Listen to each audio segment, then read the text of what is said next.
Wait. Hi, Papaya. I forgot to plug my mic in. Hi, Papaya, everyone. It's National Park Girl time. It's time to be gay. Good morning, Aspen. Good You know morning, I love you Miho, lots, right? to you. Of course I do!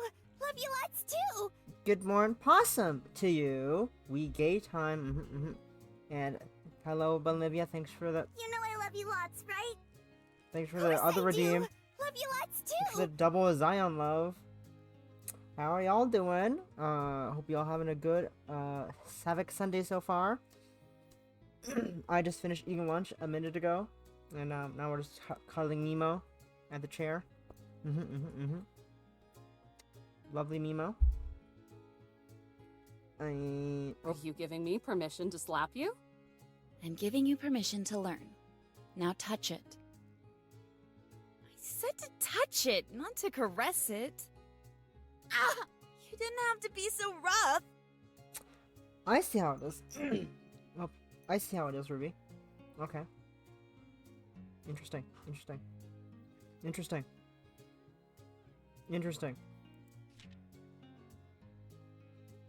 I'm not being so rough. You're the one being rough. Why do I have two? Oh yeah, I remember. Why do I have two black screens? Oh, because I saved twice by accident. Anyways, last time, a lot happened. We learned about old Zion. We learned about, where is it? We learned about Zion. And baby, Yosemite. What do you mean?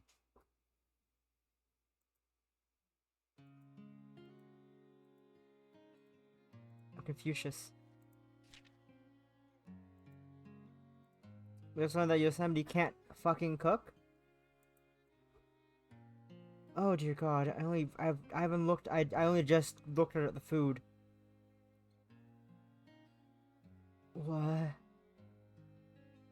What am I looking at? What is any of that? None of that looks edible. Yum. Pine cones. Scrumptious pine cones. Oh my god, Pup is fucking huge. Pup is a fucking... What? Pup is huge. What the hell? Pup is freaking huge. Anyways. A lot happened. Wait. Pup is not a pup anymore. Pup is a goddamn giant creature. Pup is gigantic. What in the name of Christmas? Anyways, a lot happened. We learned about Zion having used to be a lovely woman. It's actually Clifford the big red dog. He's brown. The coyote. Yes. That's a difference, clearly. We also learned nothing. We learned that a lot of the park residents really enjoy Eve's work, and that she's doing a really good job. Apparently, that's what's happening. And I'm having trouble positioning the camera so you can see my face properly. Anyways, that's the gist of it, I think. My brain is really bad at memory. But let's start chapter 4, episode 4. We're nearing the end. I can't believe it. It's almost finished. Ranger Adams? I thought that the teepee were supposed to be like tents. So why is this one made of wood, huh, Ranger Adams? That's a thing to drop into. Well, thanks, bye-bye! Ranger Bye-bye! That is a thing to drop into. Ranger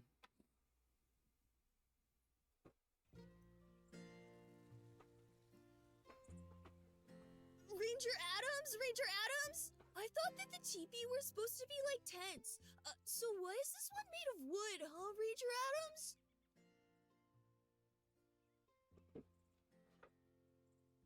Oh yeah, I also gotta put this back up real quick. I forgot to put the counter up screen. I can't find the counters.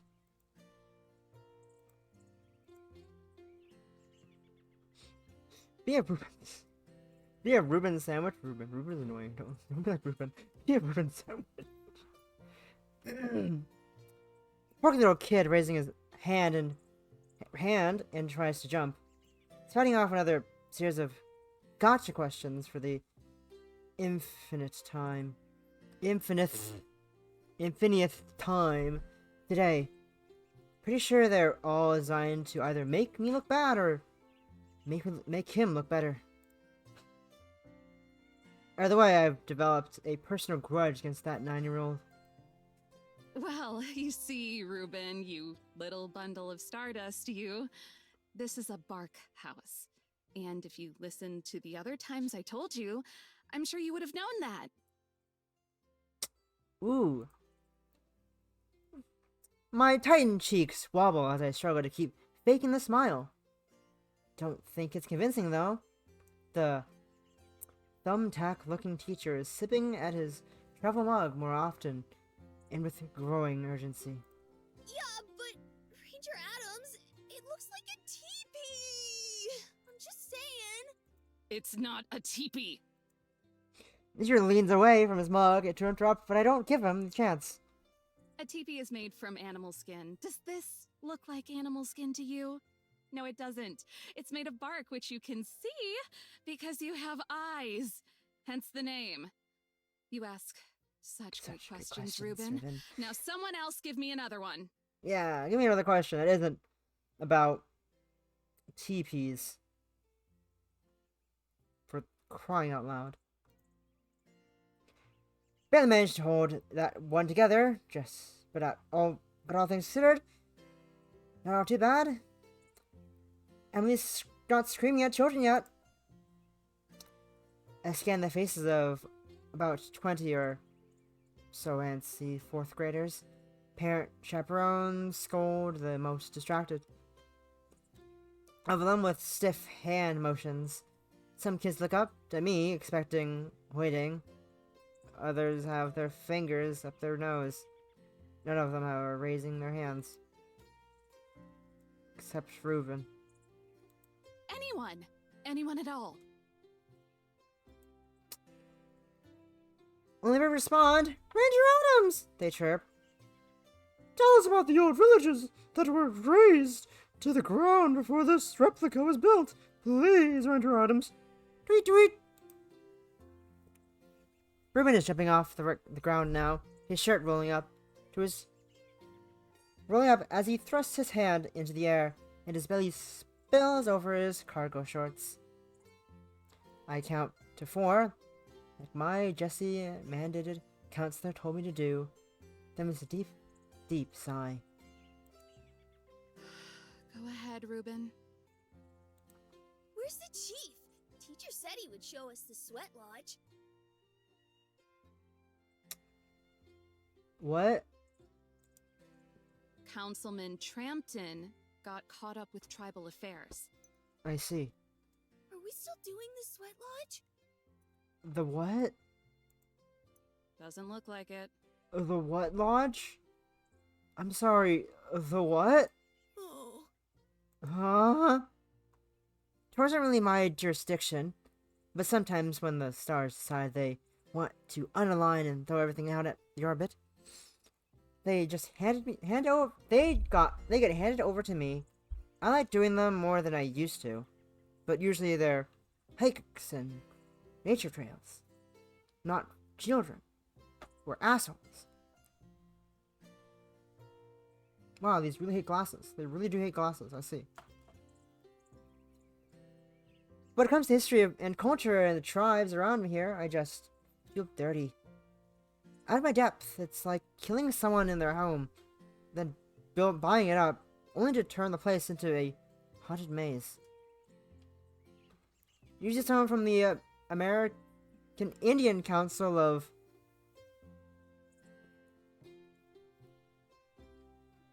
Mariposa County would be out here, but today, these kids get me.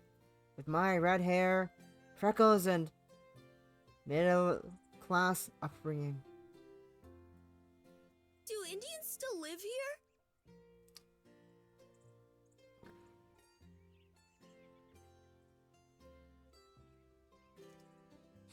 Reuben speaks up again, this time without raising his hand. He points around at the ramshackle buildings and cabins compiled of local flora and bark. They're sturdy, but they need to be rebuilt from time to time. To be honest, it's really not all that bad of a question. Just don't like the mouth hole it's coming out of. This village is just a replica. No Miwok or Awanichi people have lived in the park since the 60s. Even then, most were forced out by the Mariposa Battalion during the gold rush. Mariposa. I see. A couple parents cough into their fists. The teacher tugs at his collar. Ranger Adams? Yes, not Reuben. What's up now, Reuben? A fragile girl with pigtails steps up from behind Reuben. Her voice is quiet and meek. If her hair were a few shades lighter, she'd look a lot like Zion. What is it, sweetie? What do you mean by forced out? Oh!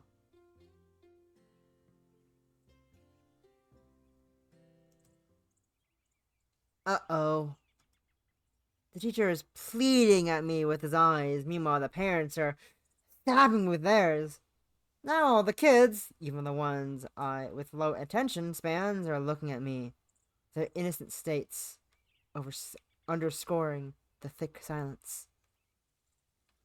I sniff back the spring allergies. You kids know what a genocide is? What? Okay! The teacher panic laughs and rushes to my side. He punctuates the tour with a clap of his hands. How about we all go check out the museum? Okay, yeah, y'all know about genocide? Y'all know about a little thing called genocide, kids? It's a novel concept. It's a novel concept, to say the very least. Come on! You can't be eating people's trash!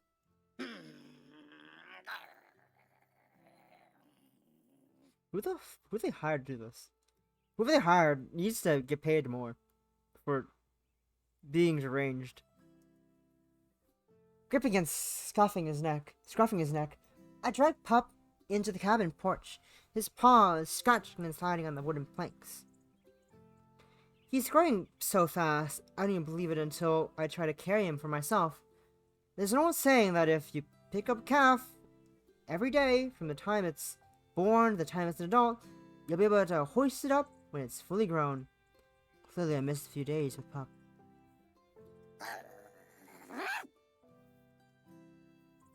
He puts his head to my arms and nips at my wrist. Ow! Why, you little... The sharp pain dulls as I check my wrist. No major damage, just the scrape etched down my arm. He gallops across the field and spins in circles like he has a chance of finding the end of infinity. I am not having this lack of cooperation. Well, you kind of are. He sniffs at a dead bird so decomposed that its remaining mass has flattened into the ground. Then he rolls around in it. I see. He needs to get paid more. Pay yourself more, director. Get paid. Get those papers. It's not like he ever listens to me to begin with, but lately it's felt like he's untamable. He doesn't dare nip at Zion, but me. He won't dare nip at Zion, but me, Yosemite, and even Yellowstone have gotten snapped at by him recently. He's a sweet boy, but it's almost becoming an issue. I'll just have to spend more time training him, I guess. Maybe the weekends. Since I've started going on regular hikes with Yellowstone and Zion, they've begun to feel a little more open. To explain it, it's like a psychological light switch. But I guess I'm not unhappy to have it flipped on. The sudden crack of shattering glass yelps from inside the cabin. My furrowed brow blocks half of my vision. In less than a second, I'm inside. Somebody better have a replacement. At least 100 shards of ceramic and glass are scattered at the base of her feet. The tray she was carrying is upside down and several feet away, water sliding behind it. We go through teapots like some families go through sourdough. Yellowstone doesn't react, not even as much as a head turn. She stares up at the corner, eyes stretched wide, mouth open. Leaning forward in her chair, Zion's jaw is slouched at the table. She's looking at me, but she's staring right through me. Maybe through the wall behind me? Can someone say something? A bolt of energy sizzles from the tip of my head to deep into my calves, deadbolting me to the floor. My entire body is held down by the weight, but not because I can't move, but because I know I shouldn't. Yosemite is sitting in a lotus over my... Sitting in... Lotus? Wait, what? Yosemite is sitting in lotus over my bed. Don't know when I gave her permission to do that, but there she is. Her back is turned to me. She faces the window. On the nightstand, a lit candle sways with the breeze that spirals through the cabin. The sweet scent of burning pine is brushed over to me. The candle flickers out. Girls! Tension in my body lifts and I'm finally allowed to exhale. There's a moment of clarity, empty stillness, where all the questions I have right now feel like they have all these answers. But as I inhale, the fog comes rolling back in, and I'm as confused as ever. Yellowstone. I saw it too. What in the Sam Hill was that? I don't know. Did you see the girl? Yeah, she was kinda hot. Not what I meant, but I get what you mean. Cyan scrunches up her tiny face. Yellowstone looks at her, and she looks at Yellowstone. They both twist their heads to look at me. I've had a lot of eyes on me today, but the primal part of my lizard brain is scared enough for me to take a step back. Miss Eve? Did you see that vision too? Like, in your noggin? Vision? No, nothing like that. The smoke from the incense is thick. It feels tangible, like I could hop on it and ride it into the aether. But as soon as I walked in here, I could feel something. Feel something? Like what? Tension, fear. I don't know. It just felt oppressive, I guess. Spooky. Zion gasps and jumps out of her seat, hovering there for a moment before floating back down. Yosemite! What about you? Yosemite doesn't speak. Yosemite doesn't turn around. Yosemite doesn't do anything. She just sits there, back turned, legs still crossed, unflinching, braving whatever little world she's in. Braving whatever little world she's in, all by herself. Hi! Why can't I... Hi. Names. I can't... My brain is too dumb to read. I say that play visual novel. Slow-simity! You catching some Z's over there or what? Yes, hi, Slow. Slow-simity. Slow-simity. Zan's eyes widen and her mouth stretches into a giant O. Oh, I get it! That's very clever, Yellowstone. They clasp their hands together to congratulate her friend, but Yellowstone is too busy chewing on her nails to bask in it. Whatever they saw must have shaken her. Hard to blame her, though. Whatever it was, I felt, has me shook, too. It wasn't just a passing feeling, like lightheadedness or vertigo. It was something real enough that it would bury itself deep into my skin. You know, I don't think I've ever seen you shut up for this long. What's the deal? Marching over to my little nook of the cabin, I stepped between Yosemite and the wall. I stared down at her. For the first time since getting to know each other, I feel like the tall one. Eve? Trembling, Yosemite stares up at me, spots of tears dabbing at the corner of her eyes. 6 feet of ego and superiority, contorted into a vulnerable ball. Before I can even process what she's feeling or how that makes me feel, she pounces out of bed and wraps her long tree branch arms around me. Whoa, okay. Forgot you were a hugger, but sure. Her weight almost drags us both down into the bed, but my calves are strong enough to keep us anchored onto the floor. She tightly clings to my uniform, stretching the fabric as she does, the bare minimum to keep herself held up. There is not any sobbing, but the tears that are there. But tears are there, and I can feel them bleeding through my shirt. The quiet part of me says to push her away and tell her to suck it up. The louder part of me cuts through all the noise, nastiness, and tells me Yosemite is worthy of pity. My hand, awkwardly hovering over the back of her head, goes limp. I stroke her hair until I reach her back, and just right out the embrace. What's wrong with Yosemite? Does she know what that was? Cause I don't know Jack Diddley. Tell me what the Jack is, Yosemite. Tell me about the Diddley. The two of them rush over, but giving a single second of extra thought not giving a single second of extra thought of the idea of crowding a crying girl. Oh, no you don't. Dragging Yosemite's mask with me, I step over to the curtain and slide it closed, cutting off Zion and Yellowstone's stampede. Peel back this veil, Missy. I need answers. Yes, this is extremely unfair, Miss Eve. Yellowstone, seemingly unaware that she has the power to peel back the veil, presses herself against the curtain. The outline of her body coming at us through the fabric like bad 3D effects. Tough. The adults need to talk.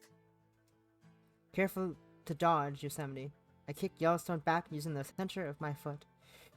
She comes back, and although I can't see it, I hear the crash landing. We are much older than you, I'll have you know.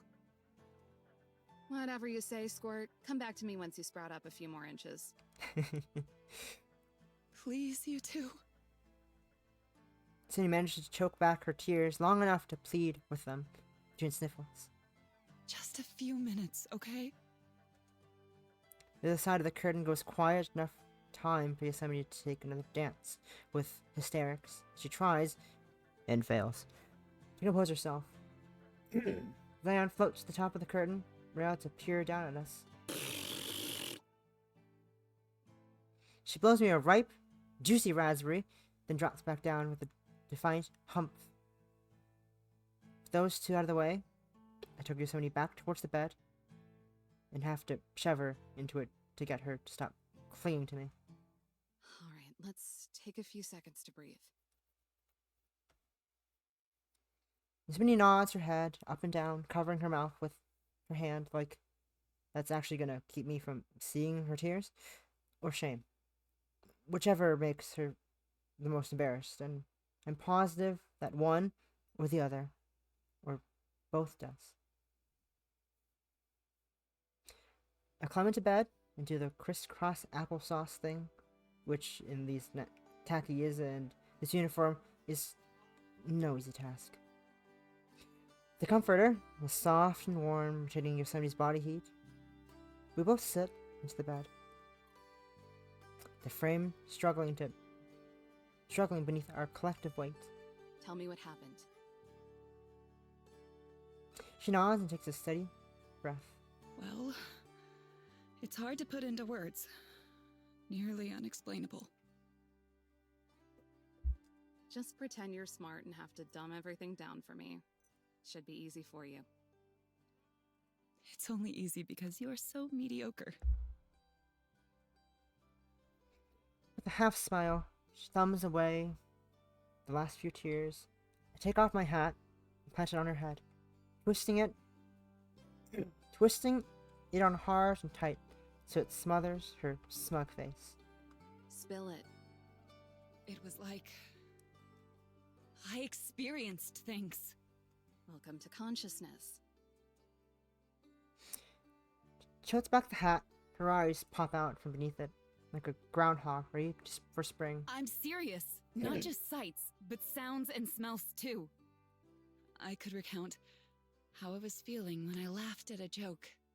Complicated instances where things felt bitter and sweet, but still full.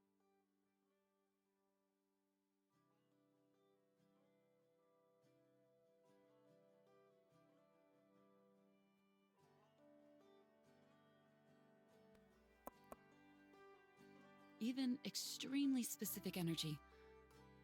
The richness of a moment where you really pay attention to it. Imprints. So what, like a vision? That's gotten tossed out there already. I suppose. Although I feel like that implies more disconnect from it. They felt more like... Chuckling, she rolls her eyes. There's a crack in her voice, and I realize she's doing it to keep herself from crying again. Well, I suppose they felt more like memories, Eve. Memories? Thank you for always repeating everything I say. It's very reaffirming. If my defense mechanism is the black comfort of nihilism, then hers is the icy delight of sarcasm. But I think I have an idea what she's defending. What it's defending her from. And that knowledge makes it harder to blame her. Are they yours? Pretty sure all three of you saw the same thing. I could feel it as soon as I walked in. Positive. Every living thing in this park flows through me. I feel it. My perception of being is specific to me. Unique. Did you just say you felt it? It was just a hunch or something. You were all spaced out. Frankly, I'm jealous of your ability to disassociate. Why am I getting so defensive? I felt what I felt. In a way, I experienced it as strongly as how Yosemite said she experienced it. Experienced her little episode. It would be so much easier to confront it if I could just pass it off as a fever or food poisoning. You must be spending too much time around us. Reach into the choir. We both snort, letting the silence take over as we smile at each other.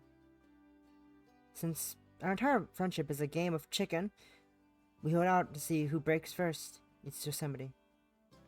Her eyes dodging mine and droop down at the bed sheets. I do the same. So, are you gonna tell me what you saw? No avoiding it, huh?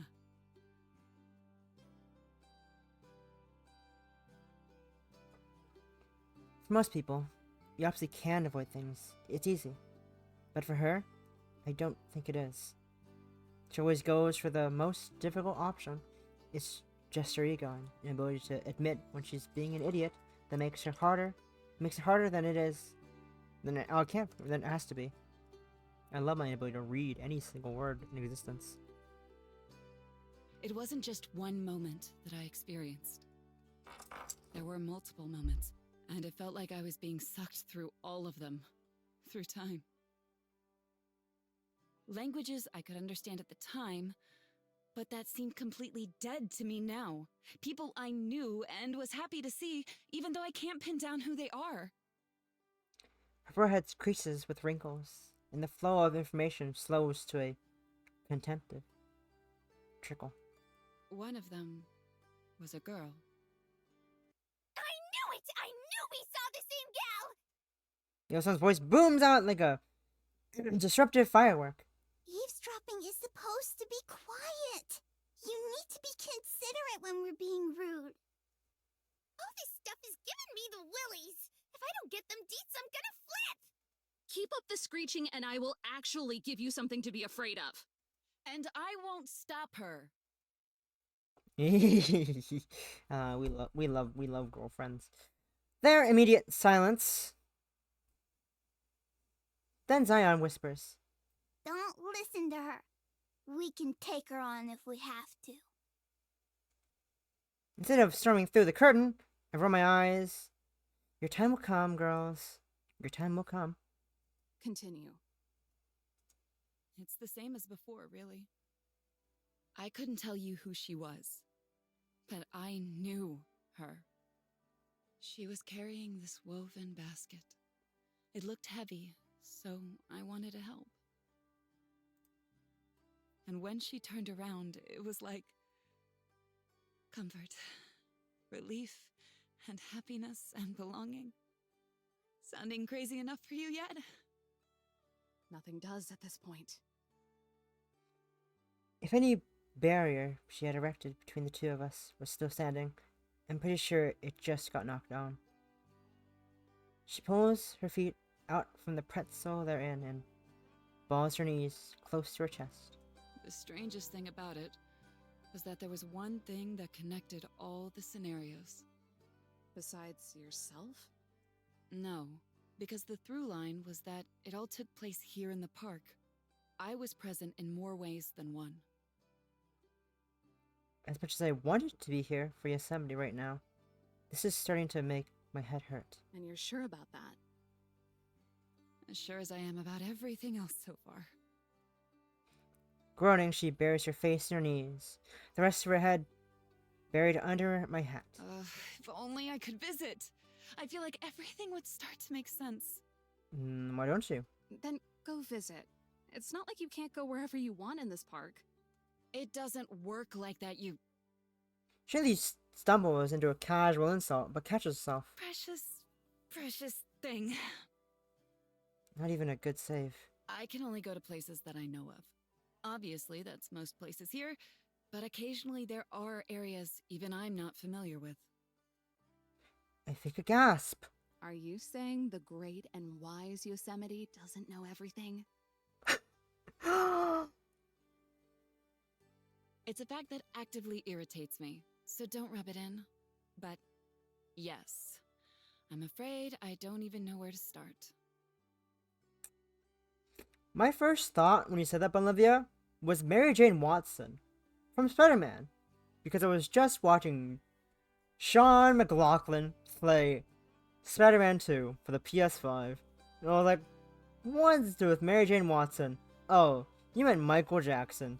That makes a lot more sense than Mary Jane Watson. Which means even after seeing all this, I'm still no better off than I usually am. The thrones of despair are as long as they are sharp. Its talons are clutched around Yosemite. It was hard to see when we first met, but it's clear to me now. There's so much she wants to know, but so much is keeping her from it. Mostly knowledge, or lack of it. No wonder she reads so much. There's nothing about it in any of those books of yours? Her head slinks back and forth. I've read everything I own multiple times. If there were anything helpful, I'd remember. You're not gonna finish the sentence? She's kind of pathetic. Not even kind of. She just is. A far cry from the fearsome spirit of that challenged me when I first was stationed here. Though I think that version of her never really existed to begin with. I compare her to a tree a lot, but I think it works. At first she seems tall and mighty, her presence shading the cabin at all times, but with a few slow and powerful swings of an axe.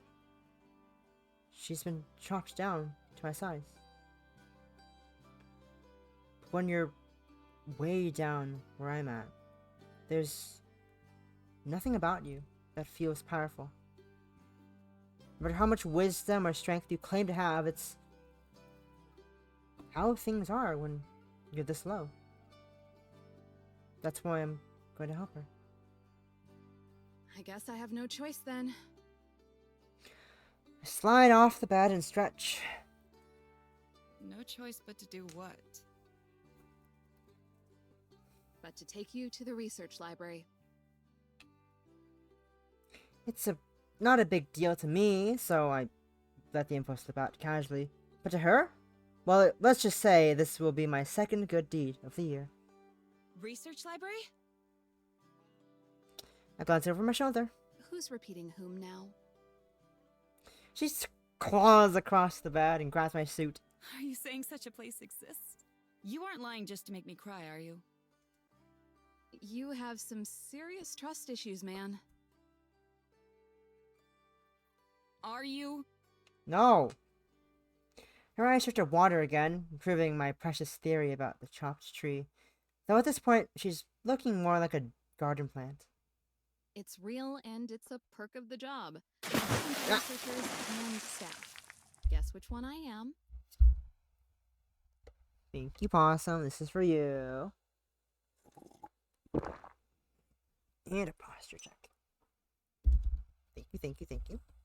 And up. Olivia, why? These are for you.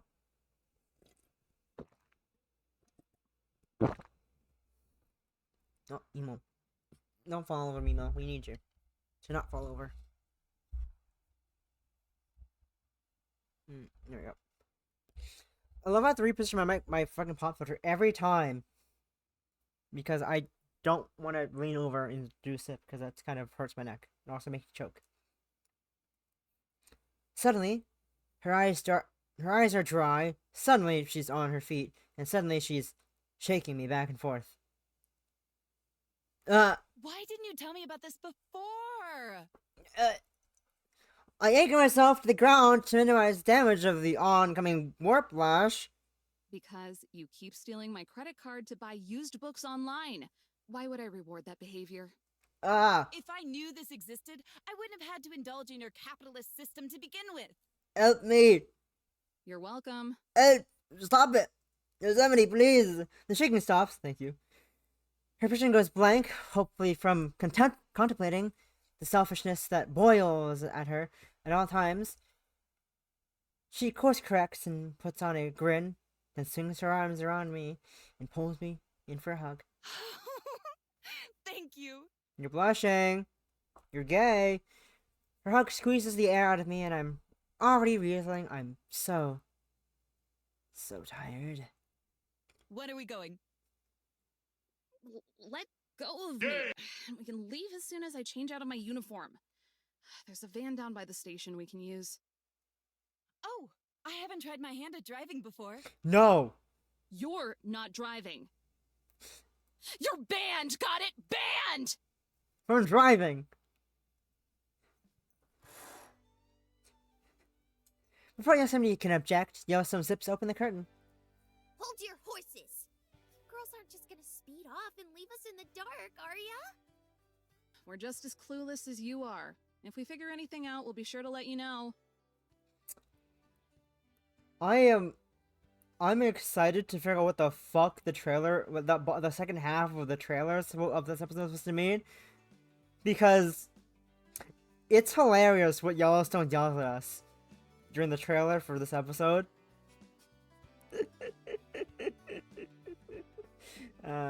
I've listened to that way too many times. We're trying to figure out what to title the stream and what to tweet for the thing. But,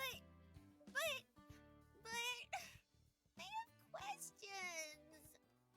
Isn't life funny that way? Try not to lose sleep over it. Yosemite hums happily to herself as I start to the bathroom. For a closed door, I hear Zion comfort her friend. Don't worry, Yellowstone. We can just play Uno instead of thinking. Ah, yes. Uno.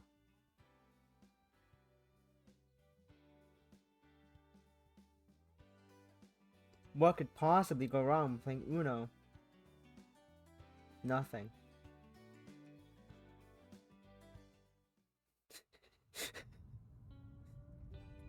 So, in 1901, Besant and Leadbeater published Thought Forms, a collection of their compiled work that was written from a theosophical perspective discussing the visualization of the emotions and thoughts people experience every day.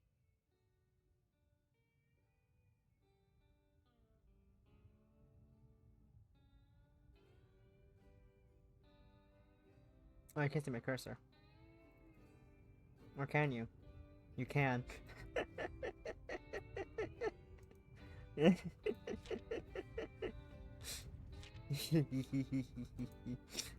Hey, don't laugh. Don't laugh. You want to do that as well.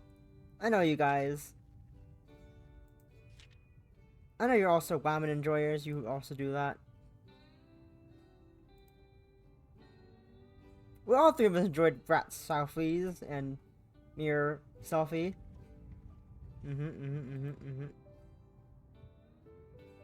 All of us enjoyed that. Yep. Don't look at me and bonk me at like you didn't do that as well.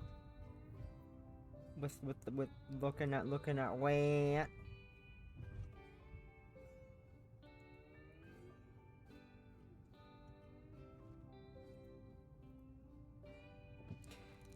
A bug splats on the windshield. One of the many that are now caked to the car. I press down the lever and cleaning fluid sprays into the window. My windshield wipers mostly just spread the mass back and forth, only serving to make things more slippery. This is important because it's part of a wave of expansion in Western esotericism that occurred going into the 20th century, alongside groups such as the Hermetic Order of the Golden Dawn. I've been driving so much today. The library is right next to the replica village I was giving the tour on earlier. If all of this had happened before I went in for work, I would have just brought somebody with me to save the gas. But the real big takeaway from it, at least in my opinion, is that in the book, Besant and Leadbeater lay out 3 principles for this philosophy: quality of thought, nature of thought, and definiteness of thought. At least it's not too big of a loss. This drive is always therapeutic. And you drive where forest borders me on both sides of the road are, even if this one of the busiest areas of the park. There are certain details that I disagree with, but they're the backbone of Dr. Angela Merrick's theory that I've been trying to elaborate on. That being mind creates matter.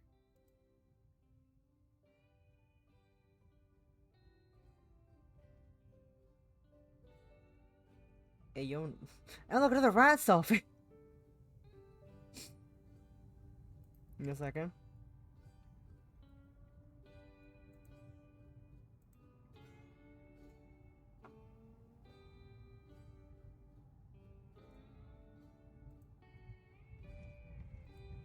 Give me a minute. Give me a second.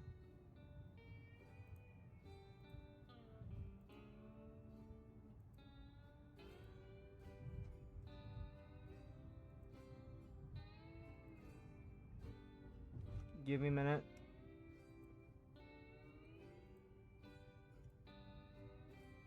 Give me a second.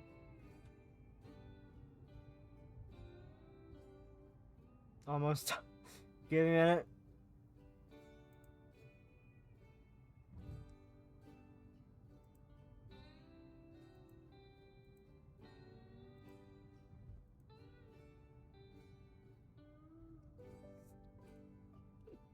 There we go.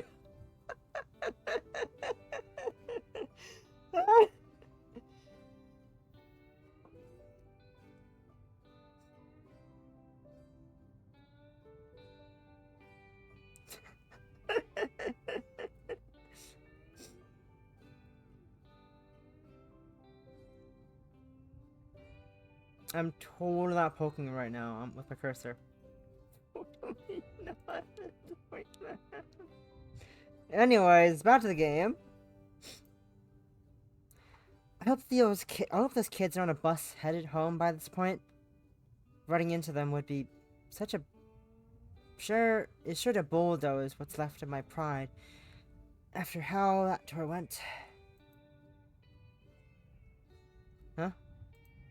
I wonder if Yellowstone will save some leftovers for us. To be honest, I'm not sure when we're going to get back. We could be out well into the night if we find a lead. Are you even listening to me?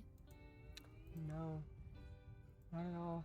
Metrogen turns from the beauty of Yosemite, the park, to the poutiness of Yosemite, the girl. You'd be surprised with the difference in the similarities. Not gonna lie, I tuned out everything after Crowley. It's all voodoo to me. The Lima, actually. But because you're helping me out, I'll let your disrespect slide just this once. Thank you. It's not disrespect. I just wasn't listening. Yosemite stabs me with her eyes, shaking me with the hundreds of tiny passive-aggressive daggers. Then she sighs and gives up, because I win, like always and forever. So, before I get my hopes up... Oh my god, you have hopes? Hopes? Next Oh. you're gonna tell me you have dreams, too! Hopes and dreams? Undertale plays in the background. So, before I get my hopes up... Oh my god, you have hopes? Next you're gonna tell me you have dreams, too! Dreams, too! Whoa, dreams!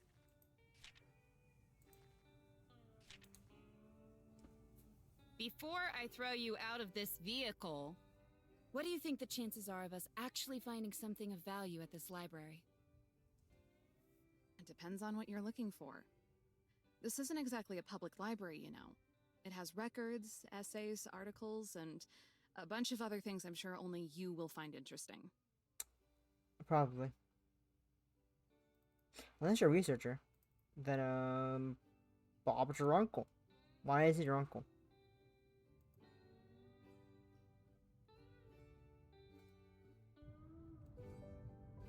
Yay! Take us away, cutie! Don't let go, Miss I Eve. just murdered you. That with would be I'm very sorry for bad. that. I am so sorry for that. I am so sorry for that. I was not expecting that to be so loud. I was not expecting it to be fucking loud. Yay! Take us away, cutie! Don't let go, Miss Eve. That would be very bad. Whoopsies. There are no filters on that. Very bad.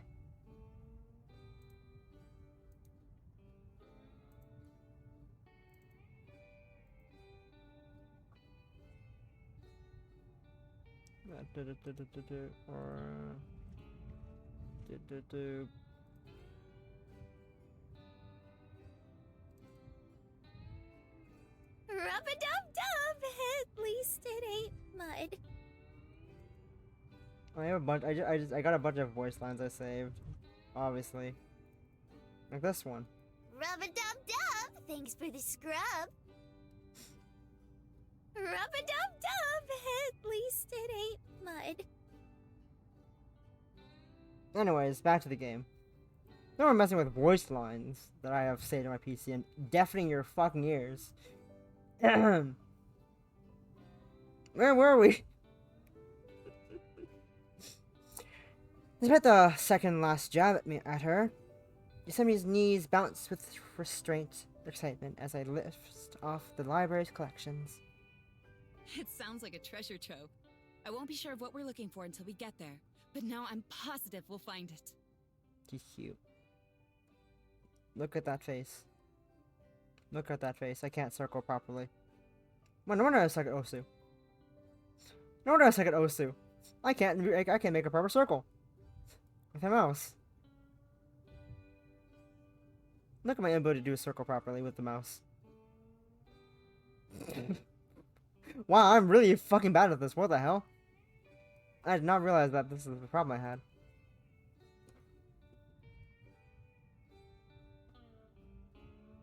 It sounds like a treasure trove. I won't be sure of what we're looking for until we get there, but now I'm positive we'll find it. She notices her bouncing knee, then slams her fist down on the shin. It stops, glances at me, looks out the window, turns to look at me again, finally commits to the window.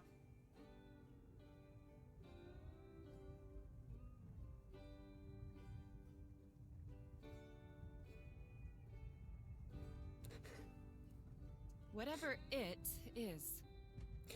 What a freak. It's a little fun to watch, though. Makes you wonder just what exactly is going on in her head. You sure do have a fetish for learning, huh? Fetish? Is there not a single bone, or organ, or tendon in your body that isn't crude? It is a fascination. Understand, you barbarian? Sure. I do. I understand that she's embarrassed because I hit the nail right on the top of this fragile little head. She huffs and puffs like a fussy grandma. But, yes, if you're actually wondering, I find acquiring new information to be a joy. And the more I can indulge in it, the better. I had my teasing beneath a cough. Fetish. I despise you! Aw, I love you too! Sometimes. Oh? Oh? Oh? Oh? You're not exactly a barrel of dandelions either. Sometimes. She stretches my hat over her head until she looks like she's wearing a mask. It's hard to tell for sure over the rushing wind of the outside, but I'm almost convinced I can hear the first few syllables of a muffled laugh. I have my reasons, you know. Strolling out of the depths of my hat, Yosemite plops her chin down on her fist and gazes out the window. For being a prejudiced snob is the first response that zaps through my mind, but I just had to hold off because, as much as I love getting under her skin, it's pretty cheap to devalue the things people care about. I know that, or at least I do now. Your research, right? Yes, but not only that.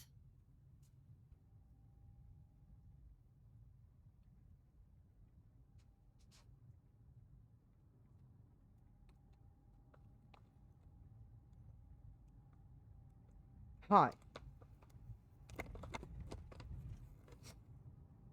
The seat squeaks, and she shifts around. She settles in one position, her posture a little stiffer, then decides it's too uncomfortable, and slouches. The process repeats itself. Retaining information is difficult, especially in the long haul. I first noticed it with Zion. Then me, eventually. Memories seemed fuzzier. Details that used to be clear just began slipping away.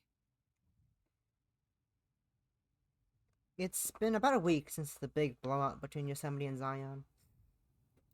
All Zion wanted was to spend time together and a picnic. But Yosemite let the worst of herself get a hold of her and warped the nice gesture into a test to see if she could trigger some memories in Zion. The North Guardian Angel was gorgeous, but that's one picnic I don't want to relive. I noticed it in Yellowstone, too. Sometimes when she's cooking or cleaning or even just playing with Zion, she'll pause. Get this faraway look in her eyes, like she's missing something. I think it happens to all of us at one point or another. It might just come with the territory, with existing. But it feels like a curse. You sure it's not just existing that's the curse? It's all perspective, I suppose. Sometimes it sure does feel that way. But for me, soaking up as much information as I possibly can, about anything, even things that might seem silly or esoteric, is how I cope with it.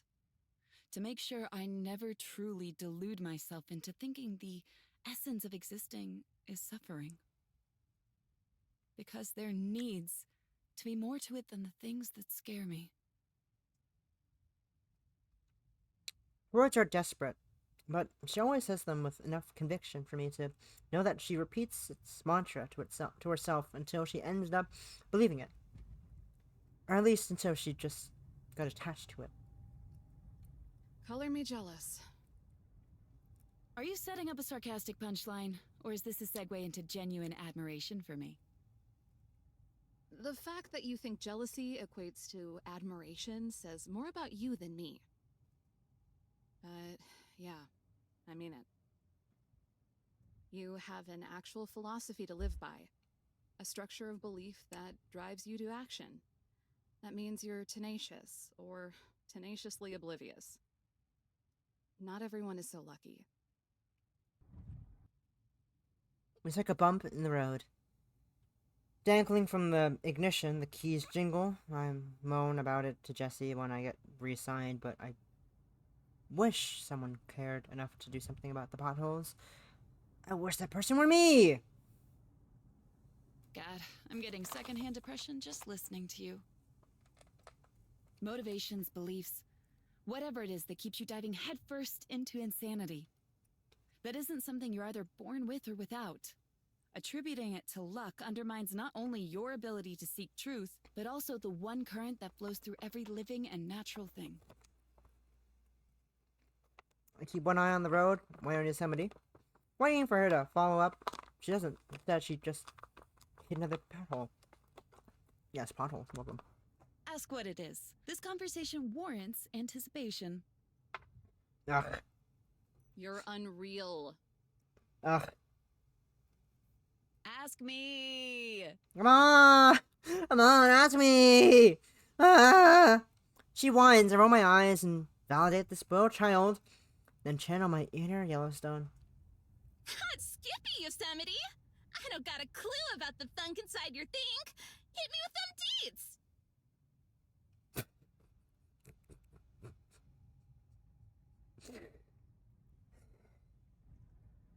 Hot skippy, Yosemite! I don't got a clue about the thunk inside your think. Hit me with them deeds! Hot skippy, Yosemite! Hot skippy, Yosemite! I don't got a clue about the thunk inside your think. Hit me with them deeds! Hot skippy, Yosemite! I don't got a clue about the thunk inside your think. Hit me with them deeds!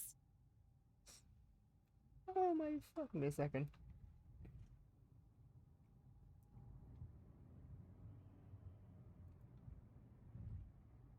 Hot skippy, Yosemite!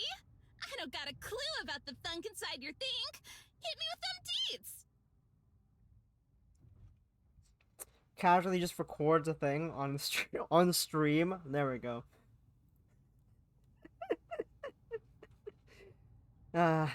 Now she gives me the transcendent stare.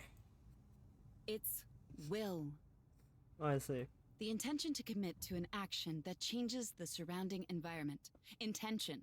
You have to have it when you get a cup of coffee. The earth absorbs heat unevenly. Thus, it has intention to diffuse the gas via wind. But to act on intention takes will, which means anything with the potential to act, at the very least, shares will. If something exists, but it actively denies its capacity to change its reality, it's either oblivious to the power of its will, or... She grins at me with smug pity. it's scared of it. She sure is devoted to making sure her points are theatrical revelations. Gotcha therapy. Dang, Yosemite. Your 8th grade pseudo-philosophy stabilized the serotonin in my body for the first time in years. I could feel my bootstraps lifting me into the sky as we speak. Quit strawmanning me with an adage I didn't even say. I just want you to act on your potential in a positive way.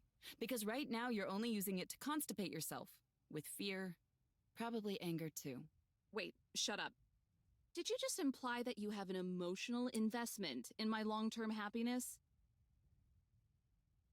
Izumi raises her fingers to speak, and drops it.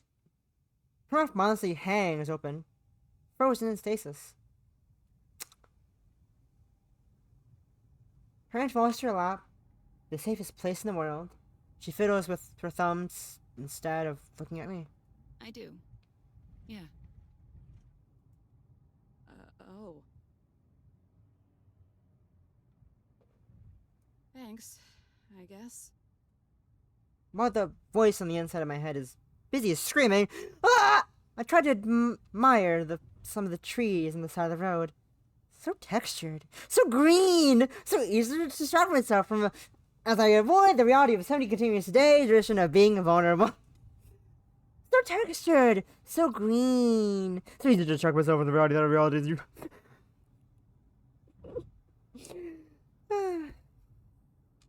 Yes. It's hard to swallow because if Yosemite, with all her egoism and faux put up uponness, can make it the conscious effort to be truthful about our emotions, and I don't really have an excuse, and that sucks. Which is why I need to offer her a way out now. It's just funny you say that, since there are some implications that crop up from that. Like what? She doesn't say it with any ironic doubt or guilt to pity. It's plain and curious and genuine. It comprises some of my defenses. Quite frankly, I grip the steering wheel until the rubber squeezes under my hand. Well, you know, like how if you believe the potential for will exists in every natural thing, then you're saying people are part of nature, inherently. That's pretty optimistic for you, don't you think? Eve. Yes? She leans in and adjusts the rear view mirror, shifting it to face me. Then she is done. When she's done, she folds her hands for punctuation. When I look at the mirror, I don't get the privilege of looking out the back window. I get to look at myself. I said what I said. Yosemite, that's very sweet. That's very unsafe of you, you know. I need to see the outside. A blue 5. Okay. Let me see. Okay, let's see. Okay. Okay. Okay.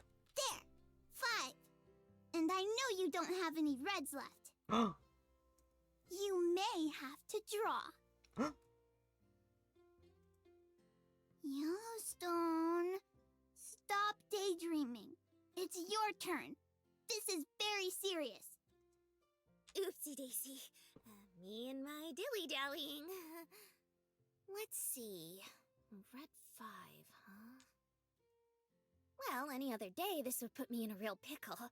But I'm thinking this wild card right here is gonna land me in... Uno! Again? You always save the fancy cards for last. It's extremely unfair. One more round. Yeah. Yellowstone, if you don't want to play, I really wish you would come out and say it. What? No, that's not what's... Golly, I'm sorry, Zion. I just got brainworms squirming around in the old noggin, I guess. Brainworms? Don't tell me you actually ate one of our mud pies again. No! Nah, It's not expression. this time. It's an expression. It's expression, Zion. It's that memory, dream, vision, whatchamacallit we all had. I can't stop thinking about it. And I'm the best at not thinking about things. Well, it was a very intense experience. It only makes sense for it to linger with you. But it's more than that. It was like I was seeing things through some other fella's eyes. Like it wasn't me. I had a similar feeling. It was such a relief once it was over.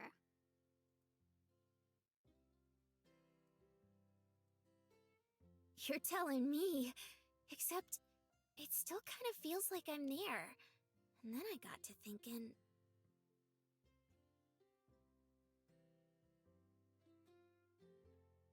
What if what I saw in the whatchamacallit was the real me, and the me that's here right now is just a phony?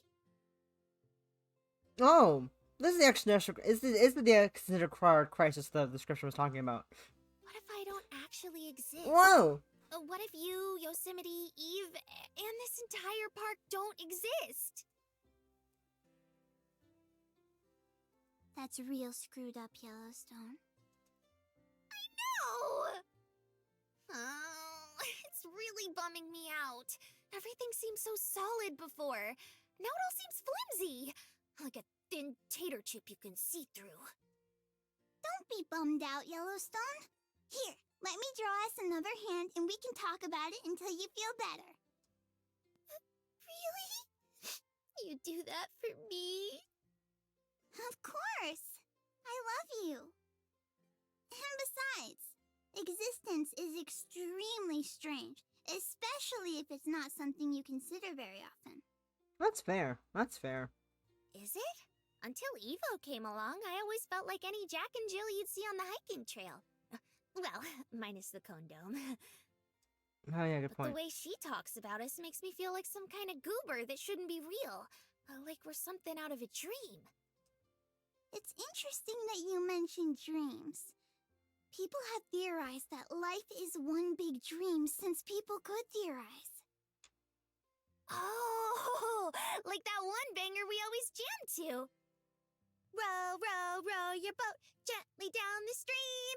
Merrily, merrily, merrily, merrily, life is but a... Oh, I was like, what the fuck does this have to do with dream? Oh, the last. Oh. Oh, What is it? wow. Do you know that fancy word? That one that happens to you when your ticker starts beating real quick and you get so spooked you start sweating and it just keeps going until your brain sort of farts? Anxiety? Zion, I think I have anxiety. Whoa. Whoa. Switch. I hop out the car and slam the door shut. Somebody steps out and eases it shut. I don't hear it latch. The parking lot, gray and faded from the elements, bleeds into the replica village. We don't have to go and seek out the library because it's right there, edging into the village's territory like an unwelcomed invader. The stone archway and the kit's art and crafts. The kit's arts and crafts wood panel don't do much to hide the facade, Did you lock it? Yes, Yosemite. but we didn't hear the door latch. You didn't forget to turn the headlights off, did you? They're automatic, Yosemite. Did the engine sound weird to you? Because You can stop now, Yosemite. Little things tend to add up, you know. Yeah, but like... Go? Ma'am? Girl? Friend? Yeah, like you're complaining. Oof. Zenny pouts in huffy silence, mouthing my words and scrunching her face into an impression of me, an overgrown child on the Eagle trip. So how long do I have to wear this hat for anyway? Jets up the brim in the hat like a wannabe cowboy. Until those daggers on the sides of your head fall off.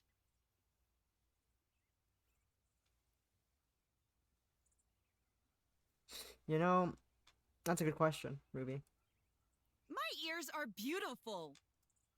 And also distracting. We'll have a lot of explaining to do if someone sees them. She's on a LARP. Yes, a LARP. An unsanctioned LARP.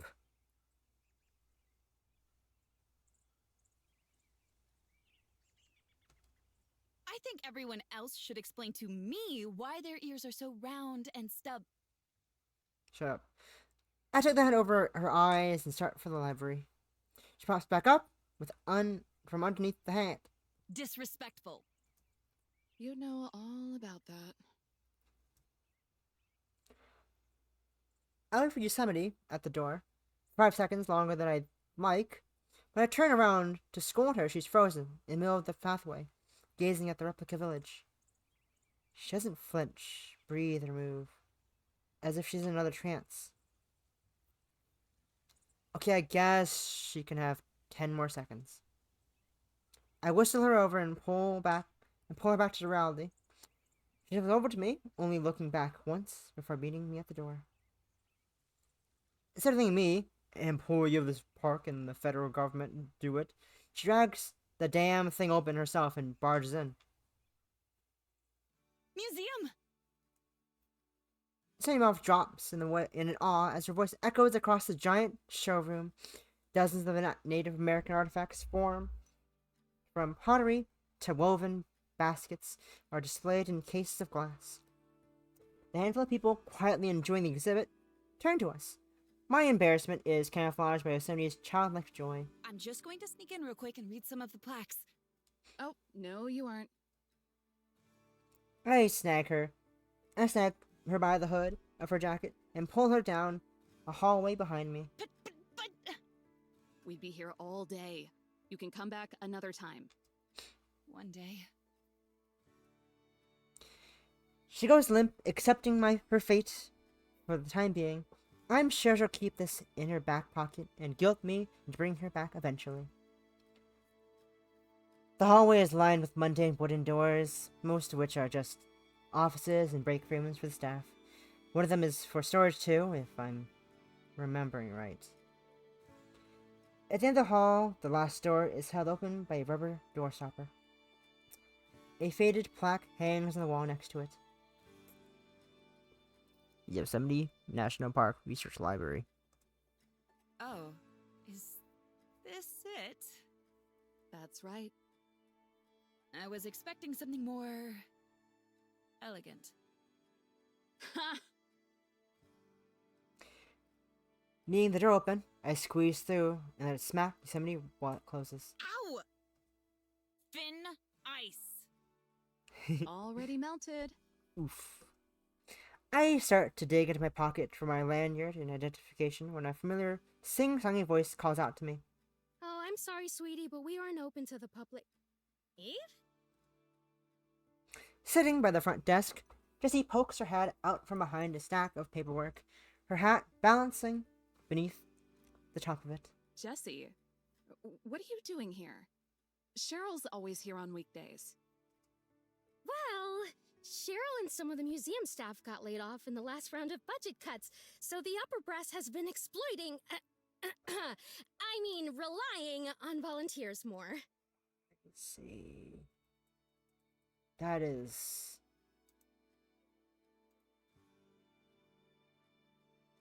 That's a thing.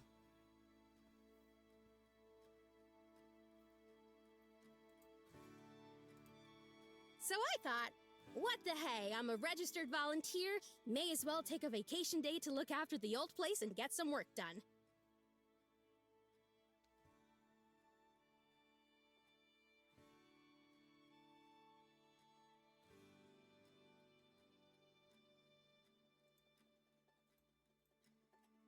Her mouth is saying one thing, but the twitch in her eye is saying something entirely different.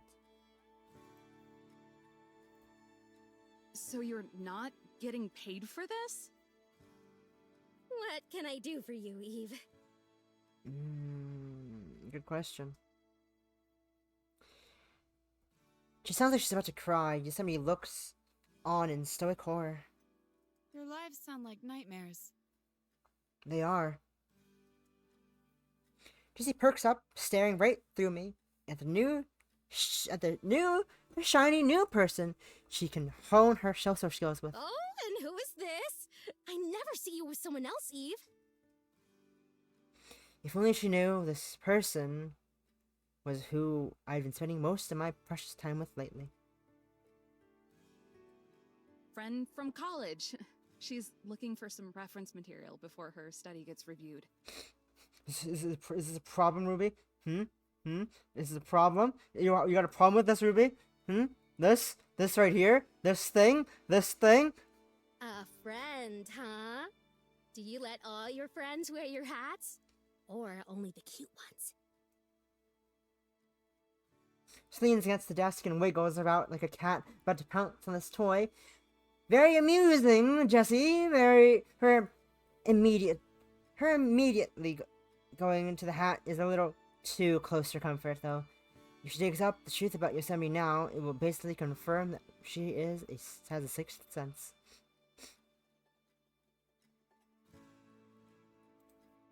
Whatever you're trying to imply, you should stop. Boo. You never talk about yourself. What choice do I have but to guess? To not. You could at least tell me her name. I'm having to take my first breath. Yosemite dives in front of me, touches Jessie's hand so she can vigorously shake it. It's a pleasure to meet you. My name is Lilith. If you want, you can put a doctor in front of that on account of my PhD, which I'm very proud of. Very fun name. Oh my god. The ego on this one. She's a backstory ready and everything. It's the role she's deluded herself into believing she was born to play. She plays into Yosemite's narcissism and shakes her hand. Whether she actually believes this obvious lie or she's just going to along with it to entertain herself, I'm not sure. Oh, impressive. You keep some interesting company, Eve. Yeah, she's the salt of the earth. Well, Lilith, it's nice to meet you too. I'm Eve's supervisor. Yes, Jessie, I've heard so much about you. Thank you for looking after my tiny friend here. I know she can be a handful most of the time, but I think having positive influences like you has made her life significantly less miserable, despite her best efforts. Just really going for it, putting every ounce of her being into the performance. Unfortunately for you, Yosemite, you're not the only one who can use words. Oh, Lilith.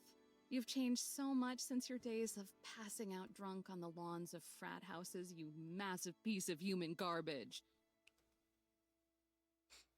The room gets quieter than most libraries ever have the privilege of being. Having miscalculated the length of time I would put up with her crap in public, Yosemite's face goes pale. Damn. I'm not sure how you two haven't killed each other yet. Me neither. It's a struggle. Leslie? Jessie leans back in the rolling chair, decompressing with a sigh. Her eyes are half shut, ready to embrace the sweet gift of a cat now. The moment we're out of sight. So, do you need me to pull out anything specific, or would you rather sift through the whole library? Again, Yosemite grabbed the competition by the neck before I can even respond. We'll dig through the whole library. It could mean we're here for a while, though.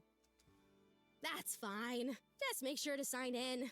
I don't know who looks at the sheet, but I'm sure it's important to someone somewhere. Someone? She pushes forward a clipboard with a pen chained to it. I snag it before Yosemite can log the time. For the name, I just put down Eve Adams and Company. Yosemite takes it away, takes it after I'm done anyway, then writes down the name of her new persona in the column below. She sticks her nose in the air. We both know it's a victory. It is mine. Just around this corner, then? You make it sound simple, but yeah. Let me know if you need anything, girls. Good luck! The cheerful tone ringing in Jessie's voice gives me every reason to be concerned. Too ominous. Too knowing. She shoos us away with a wave and slides next form off the leaning tower of bureaucracy. The instant we turn the corner, it's horrifyingly apparent why she wishes us good luck. Christ, it's worse than I remember. I assumed this would be a daunting task, but this is unwieldy. Also, we take a moment to appreciate this drawing in the background. I like it. It's cute.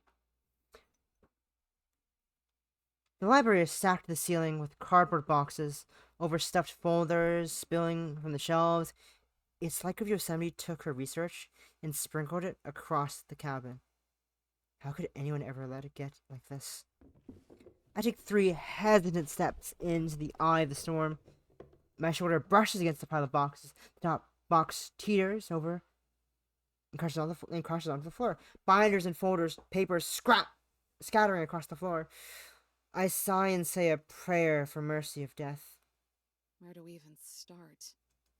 Well, Eve, So he bends over and starts gathering up the mess I've made. Not that it's any more recognizable than the bigger mess that we've already started. I suppose you'll just have to start on the left, and I'll just have to start on the right. Ah! And then we'll meet in the center? Oh, Eve, don't be so difficult. For my sake, you can drag yourself further to the right.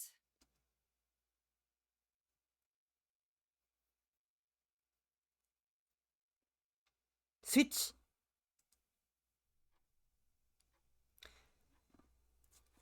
Multiple hours have passed since we've entered the library. Whenever I look at the clock, I'm surprised by how late it's gotten. There are no windows in the room, so it's impossible to gauge the time. When we entered, the golden sheen of the afternoon was still beating down. But if we left now, I'm sure we'd be greeted by the blue tint of twilight. Not that I want to leave. Despite being, at first, intimidated by the lack of cohesion here, I've grown to enjoy being in this space. Not because it's especially beautiful or comfortable, after all. It's just an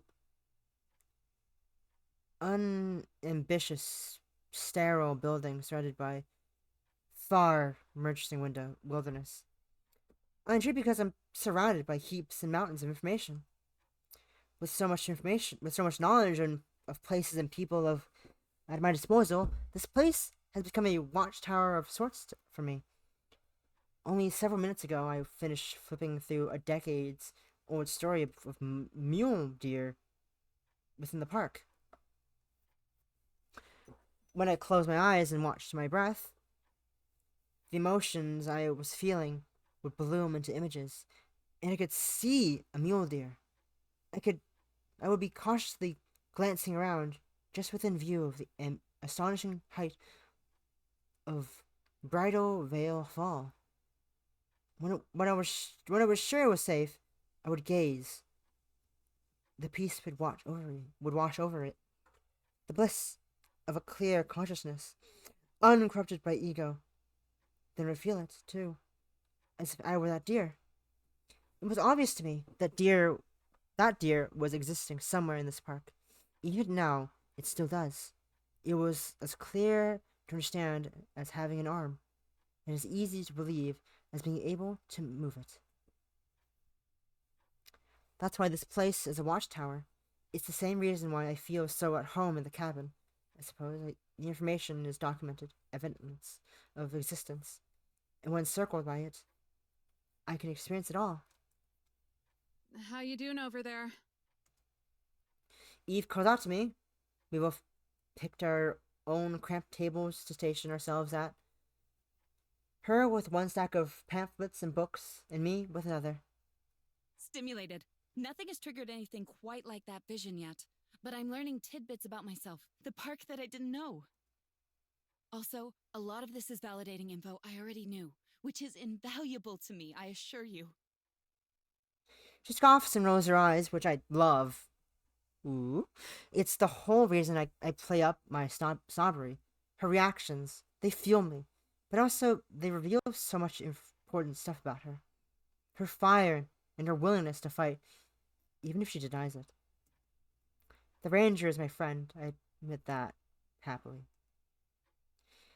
She offers to help and to take me here so I can learn about things that plague me most. It's proof of our friendship. It doesn't matter to me if she feels the same opposite or any other way. Whatever it is, apparent is usually fact. What are you up to over there? Staying protective, I hope? Depends on your definition. It's probably nothing that would help you, if that's what you're wondering. Try me. I reach my hand out and wait for her to pass off the further. She groans and, with all her willpower and strength, raises out of the folding chair. She is my friend, yes, but she still has a natural tendency towards laziness. I was just starting to get comfortable, too. Your noble sacrifice is noted. Instead of handing me the folder, she swats away everything at the table that I was reading and flops it down in front of me. So, what am I looking at here? Words. They're a series of structured letters arranged in such a way to communicate information. I take the folder and try smacking her face with it. She grabs my wrist and pins it down to the table. Next time. Uh-huh. It's a collection of personal journals from folks who were in the Mariposa Battalion. Brushing up on your Gold Rush history, are we? Not really. I was giving a tour of the Awanichi village to some 4th graders earlier today, so it's been on my mind. Was gonna get into the real nitty-gritty of it all when their teacher got in the way. Don't think the parents were too happy with me. Yeah, I don't think they want you to tell them about how genocide happened. Can't have little ears hearing inconvenient truths. Indeed. It was convenient for them in the long run. Convenient for Governor McDougal to give the go-ahead. Convenient for James Savage to lead. Convenient to manifest destiny and benefit from it. Probably not so convenient for the Awanichi. Probably not. There's a stiff silence that follows, and for good reason. These are difficult things to contemplate. Time really isn't that big of a barrier between the past and the present. Old scars may as well be fresh wounds when gone untreated, and much like how I can feel the presence of that mule deer, I can feel those scars. They wrap around me, all of me, as integral to this environment and space as mountains and trees. Unescapable. My memories may fade, but sorrow's imprint will always remain. To carry the burden of lingering horror and melancholy is my duty as Yosemite, I fear. It's hard to find motivation to work here for a lot of reasons. But knowing what people are capable of and why this place is even a park to begin with, that might be the hardest. Eve doesn't face me while saying these things. Her chin is down, as her eyes easier to internalize the results of history rather than to confront her face to face. Your action is more valuable than your guilt. Do your part by doing something. You've already had this epiphany. Now apply it elsewhere. My words come out pointed and harsh. As intended, she's too much like me, getting so caught up in the web of her thoughts that nothing productive comes of it. But her and I need one another, so the other can cut through it. As for the evils people do, I flash her smile. It's a forced one. I'm not sure I'm particularly good at it, but levity is sometimes important for emphasizing points. they're capable of much greater goods. Eve smirks. My smile no longer feels forced. And then, her smirk twists into a smug distortion. She's just a wretched little thing. Interesting to hear you, of all people, say that. The night we met, you couldn't stop talking about how people suck the big one. Suck the big one. It's not a rolling chair, but I force myself to turn it anyway. To let her see my reaction would be to admit that any of her turnarounds and comebacks actually have effect on me. We can't have that. There are appearances to keep. There's ways to keep up. Appearances!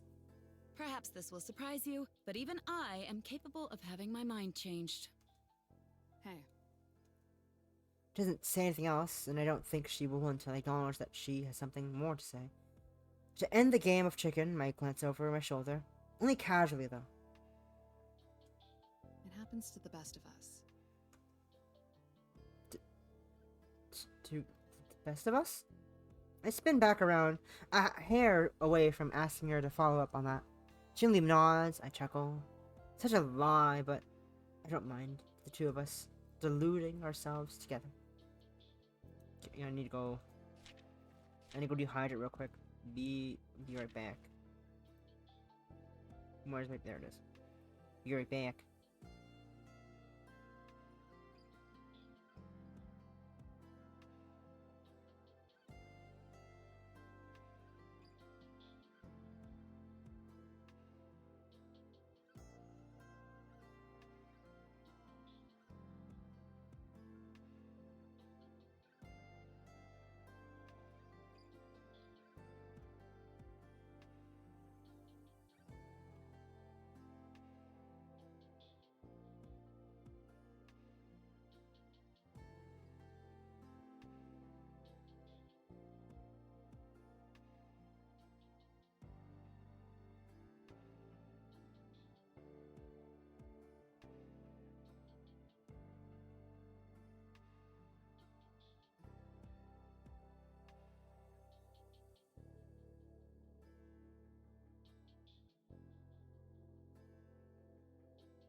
I'm back.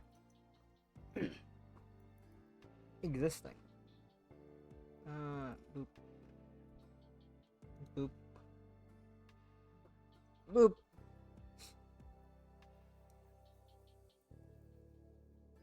We're hardly the best. Of course we are.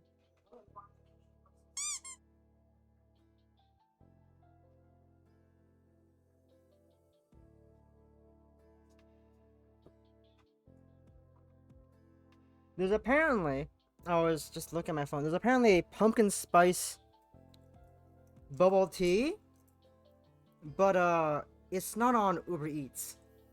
It's not on Uber Eats, which is weird. But they're advertising it on their page, but it's also not there. So, it sounds strange. I'm curious. I want to try it, but it's not on the menu anywhere. Hey, buy one get one free? Buy one pearl milk tea and get one free? Nah, I don't need 2 pearl teas in this house. I don't need 2 bubble teas in this house. I want to try the pumpkin spice. Then again, I'm not a huge. I'm meh. I tried it like a few times. It's meh. I'm just curious what the fuck what it's gonna be. Obviously, it's bubble tea flavored, but it's about obviously it's fucking pumpkin spice flavor. But also, I want to just try it once. You know, I want to try what this bubble tea tastes like. But it's not here on the menu. Oh well, I guess I get something normal later. I guess I get a normal thing later then. Jeez. Which one is the one I get usually? This one?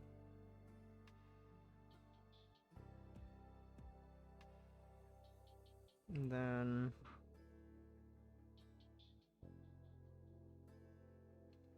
I have extra large. Large? Yeah, large. 100 sugar. 100% brown sugar. Maybe 50%. No, 100%. I already have pearls in this one. Yeah, there's already pearls here. I can get more pearls. Ooh, popping boba?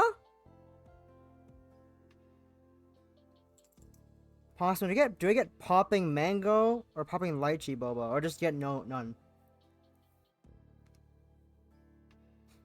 What do we mango, lychee, or nothing? That's a fun thing. Popping. Yeah, cause when we're jumping and popping, we're jumping. Yeah, popping boba. Never had popping boba before. I've had it once. Haven't lychee before. Jumping boba? Jumping? Hey yo. Like, should I get it? Mango? Lychee? None? No, it's not. It's like, it's not Pop Rocks. It's like, you bite into it and there's, it's like a gush, or I don't know. You bite into it and there's just juice. I think. Usually, that's what I had before. Oh, funky. Yes. Should I try the mango? It's apparently popular. The mango's popular.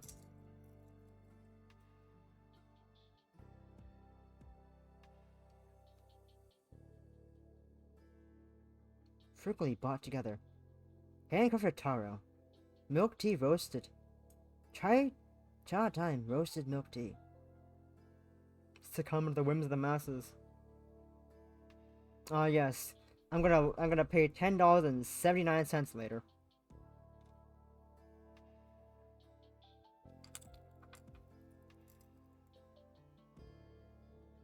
Cool, I'm gonna do that after dinner. Of the worst. It's in my cart. I'll get it after dinner. The sauce that follows isn't stiff this time. It's comfortable and lovely. Like the morning we share together. I do enjoy a good, stimulating debate, but moments where nothing needs to be said are precious. Speaking with your eyes, girls. Jesse? Hi. Whatever all previous things must come to an end. However, all precious things must come to an end. And this ending is brought upon by none other than Eve's superior herself. Jessie, I believe. Just ignore her, Lilith. She'll eventually go away. Jessie clutches her chest in agony. Please. That one really hurt. All I want to do is tease and love on you. Is that so bad? Yes. I'd say it's a good way to knock her down to size. But maybe she's short enough as it is. Oh, fucking... Wait, I need to check something. Just of the work, course. We're hardly the best. Course. I'd say it's a good way to knock her down to size. But maybe she's short enough as it is. You see it, you saw that too, you see it too, right, Pasa? You see this too, you noticed it too, right, Pasa? This, Possum. And then going back, Of the work, course. We're hardly it's the best. normal. Dr. Lilith, her PhD is really something she's proud of. Is that your screwed up way of defending me? No, it was an insult. Oh, I see. See? Me and you could have this exact same dynamic if you only let it happen, Eve. Trust me, what me and you have is better than this.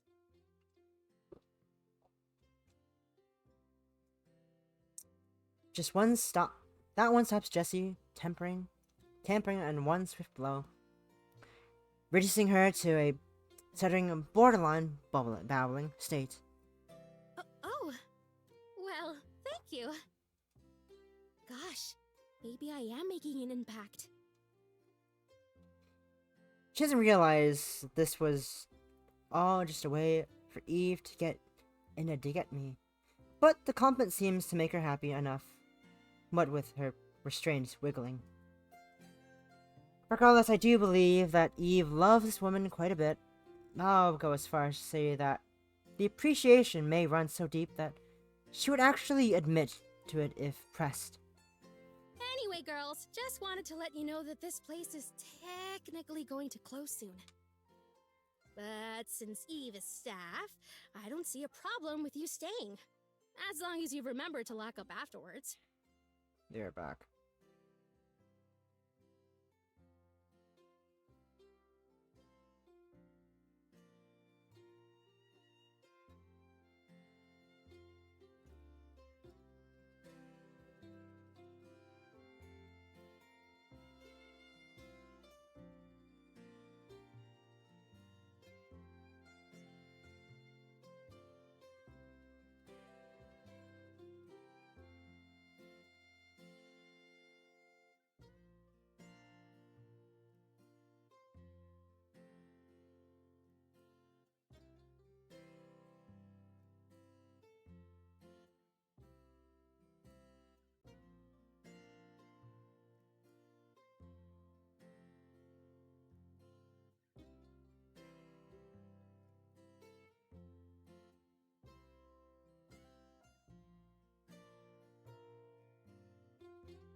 Motherfucker, I was away.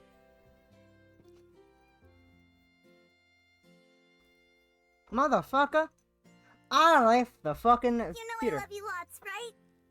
Course I do! Love you lots too! Do you really though? Do you truly? I'm trying not to believe it. You know I love you lots, right? The staff. Course I don't see do! a problem Love with you you lots staying. too! As long as you remember to lock up afterwards.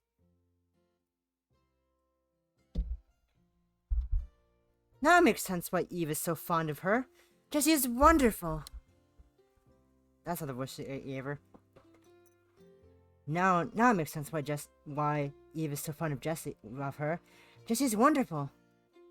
Don't just stand there, Eve. Thank the kind lady. Thanks, kind lady.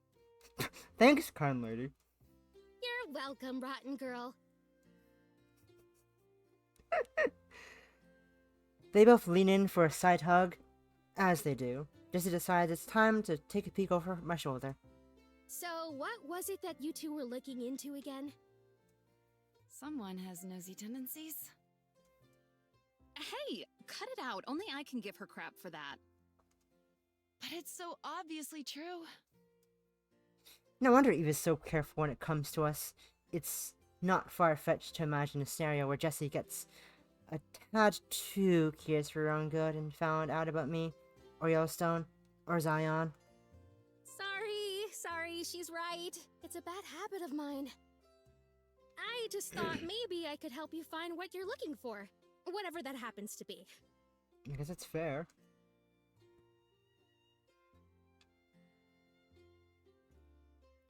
Eve's eyes worm their way over to my direction. I respond in turn, shooting her a dirty look.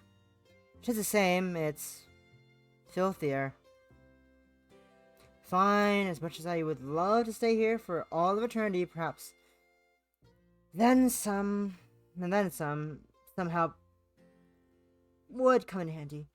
No guarantees she'll have any idea what I'm talking about, though. To be frank, it's difficult to talk about, not without thinking about that vision. So intensely, the intensity of its absolute reality. After all, the only reason I was able to explain any of it to the ranger was because it was her. But if she insists on letting Jessie in on something of the happenings, I suppose I can bite the metaphorical bullet just this once.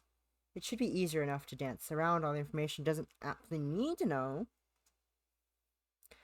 I sigh and give in. Jessie looks wounded by my lack of enthusiasm, but my hesitation was nothing to do with her. I'm just a private person, creature, thing, whatever I am. Over the course of my research, I briefly stumbled upon some pictures. They were of a cave somewhere in this park. I believe they're valuable to some of the information I'm presenting in my article. Unfortunately, neither me nor Eve have been able to identify the caves. Do you have the pictures with you? You could try to match them with the photos you come across here. Already poking holes in my flimsy story.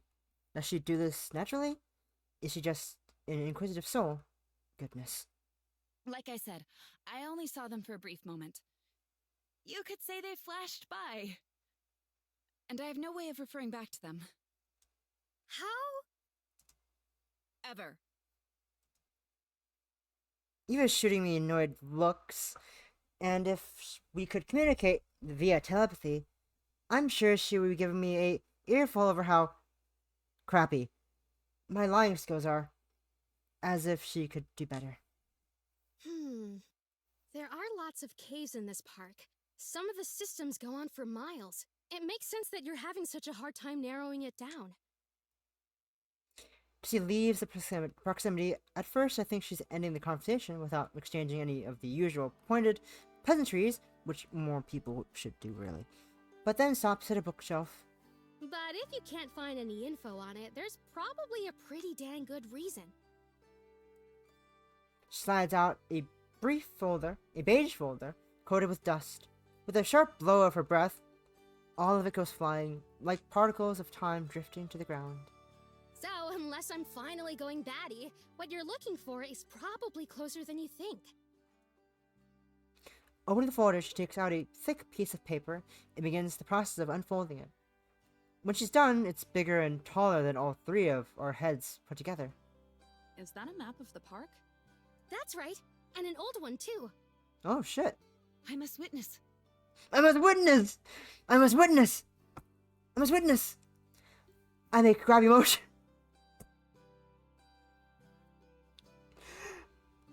I love you. I love you, Yosemite. I make grabby motions for it at it. Just ignores it, please, and spreads it out on the table.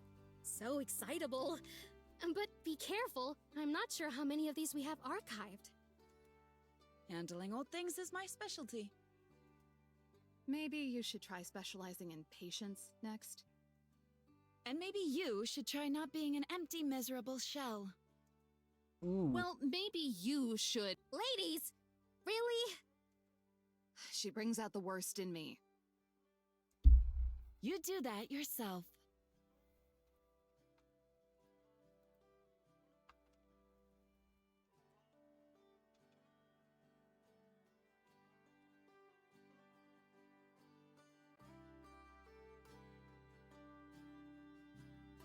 I take back what I said. Maybe I don't want what you two have.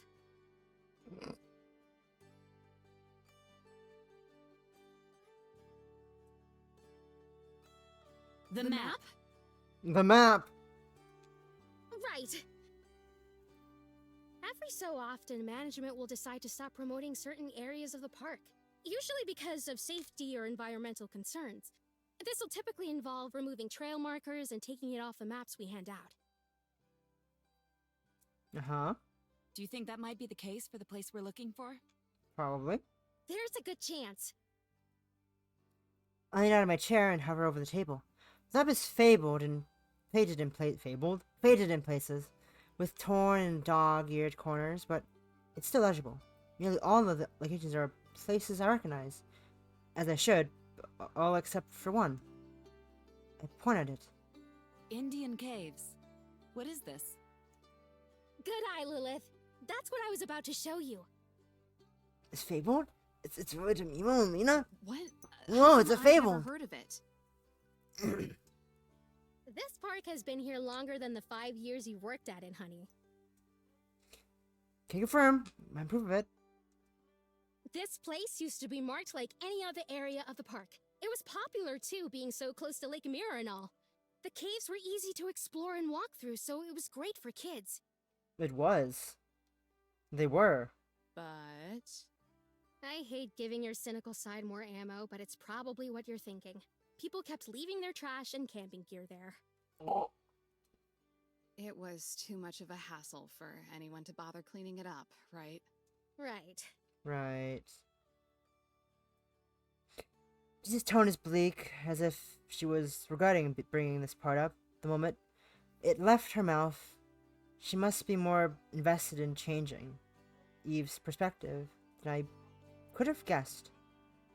Not that I disagree with the goal, but, no meaningful change will happen if you deny her the truth. It breaks off from a trail and is pretty out of the way. You know how difficult resource management is here, so you can't really blame them. Oh, I can, and I will. Eve leans over the table and observes the map with me. Lake Mirror isn't too far from here. What do you think? That we should pay it a visit. Now. Now? Now. You don't have anywhere better to be. Fair? I'm only letting you have that one because it's true. Excuse me, you can't go now. It'll be pitch dark. It's your day off, right? Ha ha ha ha ha! Technically. Hey, you want to tag along, Jesse? We're good. I don't have to listen to her. Hey! That also. Don't just ignore me after I helped you. I love these two. It's your off, right? Yeah? Good. You're not my boss for today, then. Eve folds the map. It's only after it's in her back pocket does she ask the relevant question. Hey, Jesse, you don't mind if we borrow this, do you? Only able to squeak out a series of helpless stutters, She soothes her head, looks like Eve inspired migraines and more beings in the world than just me. Fine. Just make sure to bring it back. There's supposed to be more red tape involved in this, but Eve stops her mid-panic with a hug. Thanks. I'll never let anything bad happen under your watch again. I promise. Jesse's face goes blank. Then her lips quiver. you can't just say stuff like that and not expect me to. She bites back the sniffle. Just leave, okay? Get out of here, Get out of here, you kids! If only Jessie knew how wrong she is. She has a healer relationship with Eve. She has a healthier relationship with Eve than I could possibly ever hope for. After all, they're both human. I'm not. Come on, let's go. Eve breaks out of the hug and starts for the door. Hold on! You can't just tell me what to do! Just did. Now hurry up. Lake Mirror isn't that far, so it should only be a 10-minute drive. I scramble out of the chair and catch up to her. We're almost out of the door when Jessie calls out. Aunt Eve, please don't blame the people who visit this park for what's wrong with it. Why the,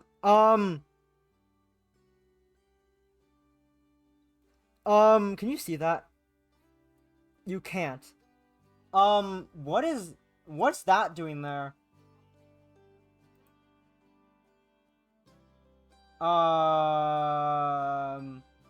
Why is this here?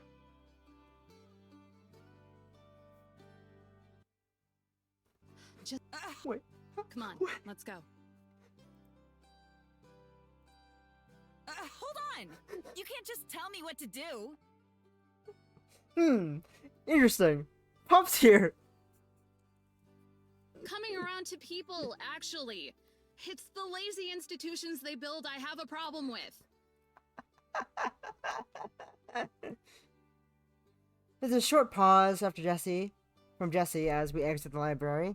Her voice fades out as the door closes. I'll take that as a win!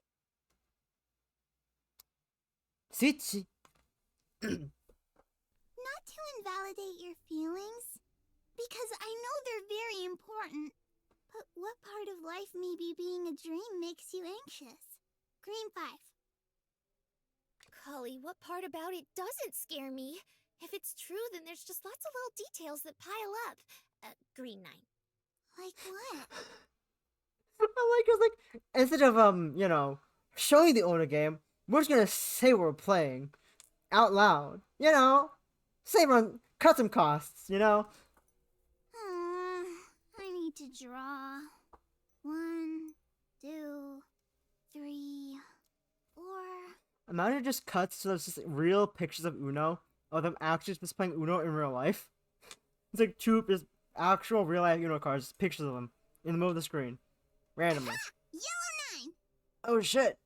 Well, it's like, does that mean everyone else is dreaming too? Or are we just some other fella's dream? Oh, or maybe it's all my dream. All those things are freaky in different ways. It's just Josh and Saya playing Uno. I mean, have you ever played Uno for 5 hours? It's happened before. Also, they're mainly just using it as just like background text. It's just background noise. They actually have a real conversation about existentialism. Draw 4. Oh! So evil! Fine. 4 cards. Blue 3. What makes each of those scary to you?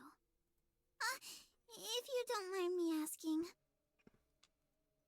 Good gravy. You don't gotta be all polite and cred when I'm spilling my guts to ya. But if I were to try to articulate it...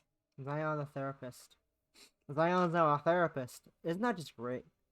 If it's the first one, then who are we and why are we dreaming?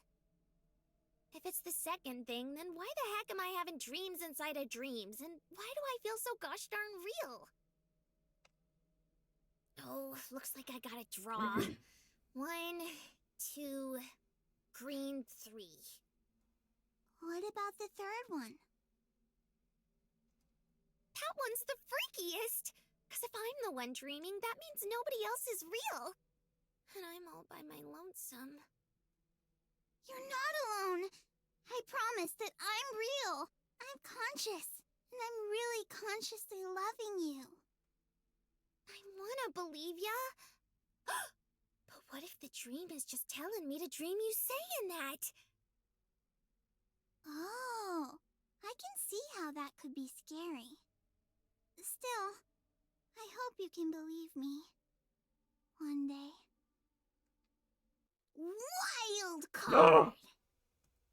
No greens or 3s, huh? No. What makes the first reason scary? Well, it definitely ain't this blue 2 I'm about to throw down. But I guess it's because if we're all dreaming, then that means we can't be who we are right now. We could be anything. Like little green men in a simulation. Ooh. Or maybe we're all just the same being living over and over and over. And this doesn't end until every piece of organic existence has been experienced? Oh, that's an interesting theory. Zion, that's Are interesting. we organic? Good question. I have leaves. You do. And a yellow too. Let me draw. What you're yakking about is pretty much what I said about all of us being some other fella's dream. Well, isn't that close to what Yosemite believes? It is, isn't it? You mean that complicated universal consciousness jibber-jabber that I always zone out during? Yes. Uh-huh. Yosemite's theory is that we exist because humans are aware national parks exist, and that their awareness becomes matter, cultural misconceptions and all. Guess that explains my noggin. And probably her wings. What'd you draw? What is it? Red 2! And also, if humans made us, then who made humans?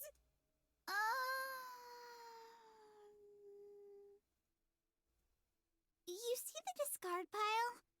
Maybe it's like that. Like what? Cards. Cards? Cards. All the way down. All the way down? Huh? Cards all the way down. Huh?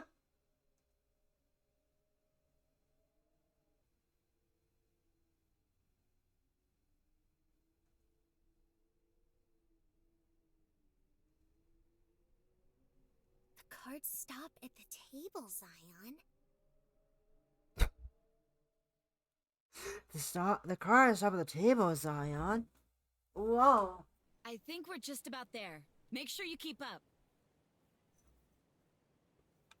How about you slow down? Eve snorts out deep, heavy breaths as she drags her feet behind me. Perhaps I'm going a little faster paced than usual, but it's her fault for not being able to keep up with me. Meanwhile, I'm doing the important work of guiding us in the proper direction. This stuff isn't too difficult to follow, but finding this trail was a task, to put it lightly.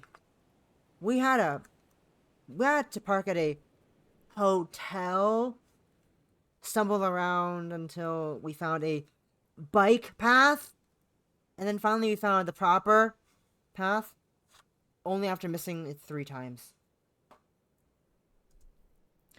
By the time we had been through the whole ordeal, the night in all its darkness had crept up upon us. Now the moon hangs high in the center of the sky, glowing in full, so bright it blots out the stars. A cold wind blows, rattling the leaves. If it were visible to the naked eye, I suspect it would look like a musical staff. The clefs and notes swirling through the branches. The darkness in the air tonight, ominous thickness. I can't place. As we get closer to the caves, the feeling only gets heavier. The butterflies and excitement I felt in my stomach when we first left the library have slithered straight to my head, morphing into the throbbing anxiety. There's only two options before me now. I can find truth, or I'll find none. Switchy. The most possible implications are both scare me. I snap pace until I stop. Eve catches up, only to continue past me. When she realizes I'm not moving, she pauses and glances back. Something up? You had all the piss and vinegar in the world in you a few minutes ago. I push my lips, but talk anyway. Fear has never kept me quiet before.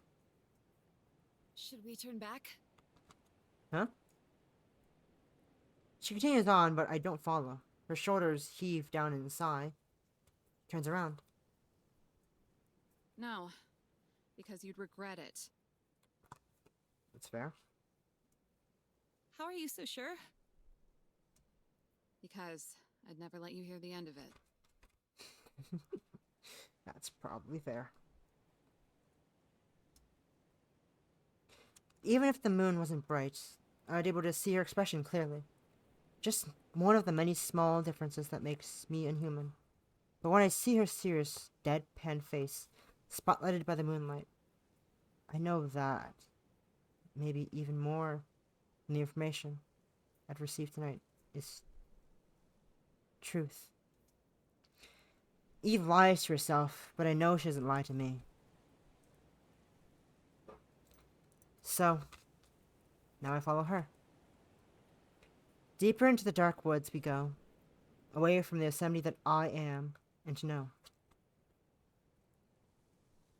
Night has never seemed so still before. Not a single animal is rustling about in the bushes. No night birds and trees, just the silent dark, daring us to go further. I look at the moon and let my dread do the guessing, so to how far away we are. How many more steps will it take us until the unknown becomes known? 10? 100? We wander these woods forever? Maybe Eve won't, but I think I will. That is my fate, after all. I taught this place. I always thought that I exist to speak for this park. But perhaps I'm only here to be its ghost, wailing and moaning until enough people have returned to the direct that their descendants forget this place. If that's my purpose, then I'm destined to cycle through it over and over, like a cog, except I won't stop spinning until the whole machine breaks down. Think this is the place? Eve stops, we've reached our destination, whether I like it or not. Why ask questions you already know the answer to? Why you bitch? Because I know you'll give me one, regardless of whether I want it. It's fair. She shines a flashlight in the cave, and it isn't much of a cave at all. Nothing as romantic as being carved into the side of a mountain or hill, as if you're entering the jaw of fate. Instead, it's merely boulders. Stacked up of boulders. How they got there is a mystery, unknown to time or myself, but they've been there long enough to have grown moss, to have merged with the ancestral ground. Openings big enough for people to slide into, reveal themselves between the rocks, jagged, sharp shapes. Thin trees guard the various entrances. They're willow, wilted in solemn forms extending far into the night sky. You ready? No, let's get on with it.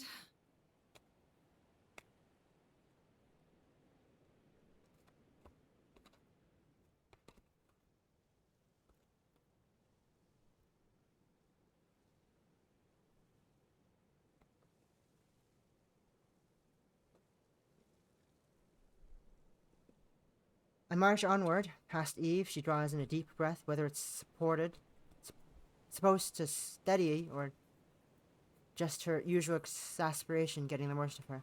I can't tell. Twigs snap between her boots, and she follows me. The entrance is half blocked off by rocks the size of bear you would expect to sleep in this cave, big enough to slip through with some persistence, but not comfortable. I signal Eve in its direction.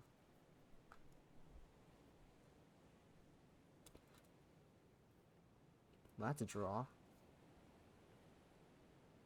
That's a draw of some meaning.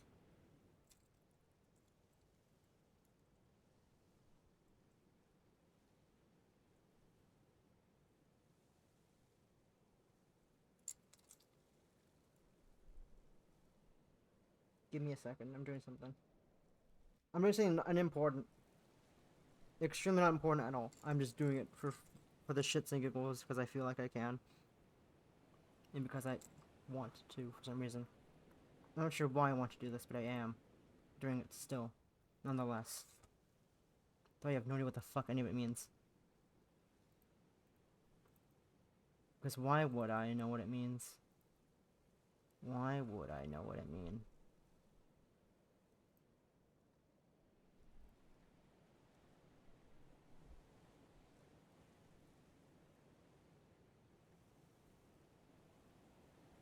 Do I have an unused image? I do. Why is... Oh.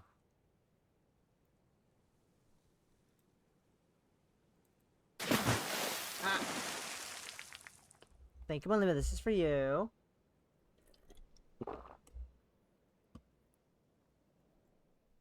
Fuck. Stretch. Thank you. Anyways, while we were listening to that the whole time and reading, I was just shuffling a thing. Anyways, this is what I got. I don't know what any of this means. What the fuck was reverse 10 of cups? Reverse 10 of pentacles. And the upright 9 of wands means. Haven't a damn clue. Haven't a dang clue what any of that means at all. So that's what we drew. That whole time. Anyways. That's our fate, apparently. Whatever that means. I drew. I don't know why I did it. I'm bored. No, I'm bored. Reverse 10 of cups? Need of 10 cups of water.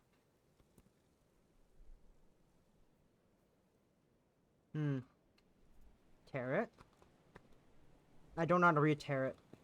I don't know how to read tarot cards at all. I don't know fucking... I think I got 2 10s as well, which is the most interesting part of that. I got 2 10s. Out of the whole deck of cards in existence, I got 2 10s.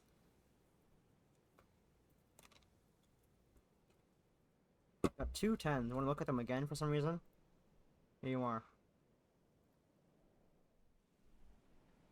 Here are the cards again. Oh, you can't really see what the D here one is.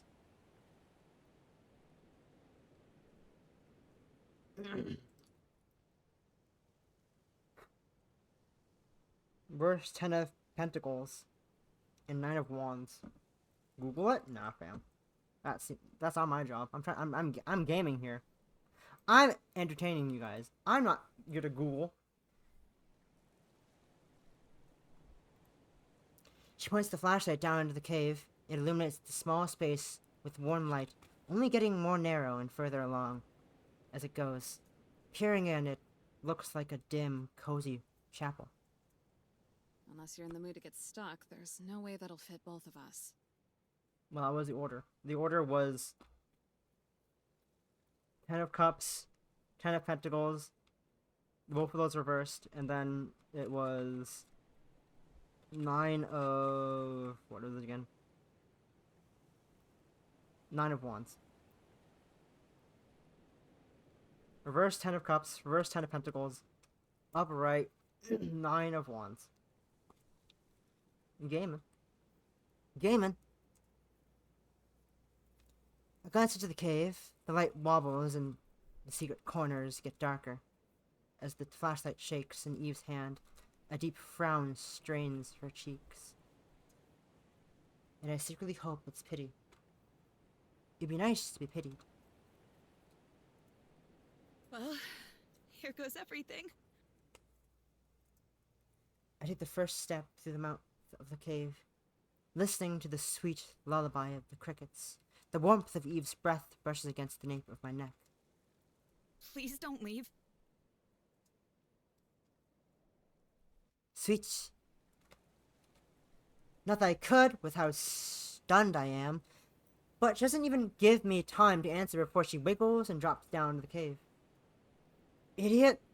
You can go anywhere within the park in a blink of an eye. It wouldn't matter if I did.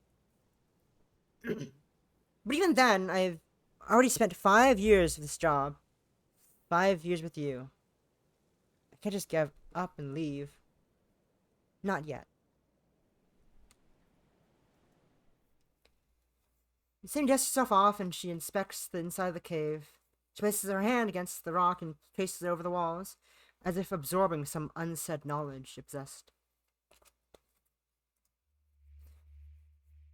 A freezing shake drills through my head. My vision goes dead black. Flickering. Like a bad signal. I crush my chest, squeezing it until the pain fades. When it's gone, my vision returns. As Minnie gasps, she yanks away her hand. It's just like earlier. Oh, one of my cards are chipped. Oh, that's, one of my cards is chipping. That's fun. Yosemite! What did you see? I could really go for the comfort of a smart-ass answer right now, but I don't get that luxury. And instead she turns to me, her stern eyes swimming with fear. Breath heavy. I'm going deeper. Oh. You're what? She walks further in. Yosemite? You know what the fun part of these cards are? The backside's supposed to be identical whatever which way you turn it up, right? Like if whether upside down or upright, whether reversed or upright. Yeah, they're not. The backside of these cards are not identical. It does not look like you know which one's up, which one's gonna be reversed and which one's gonna be upright, which is not how this is supposed to be. I think. I don't know why the person who made this did that, but they didn't. They didn't make it symmetrical. It's asymmetrical. I don't understand why. That's the reason why they did that. Yeah.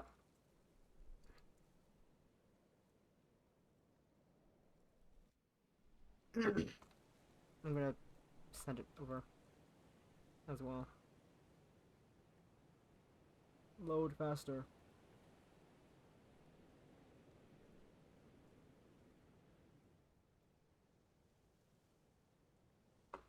It's really weird.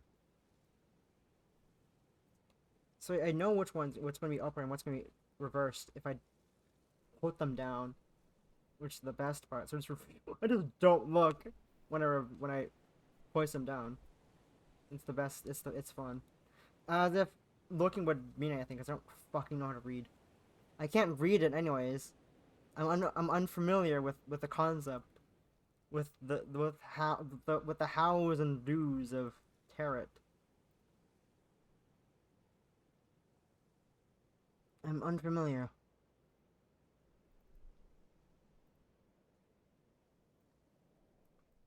Also, hand reveal. That's very blurry. But yeah, it's not symmetrical at all. And yes, I'm a nerd. Sue me. Fight me. Sitting past a wall, she disappears into the darkness beyond the warm comfort of the flashlight. Yosemite! No answer. You're such a pain. Just how out of my depth am I? I don't understand any of this. Maybe things are not. Many things are not. I think that's so much what you meant to type. Every part of me wants to go in after her, and yet, I don't know.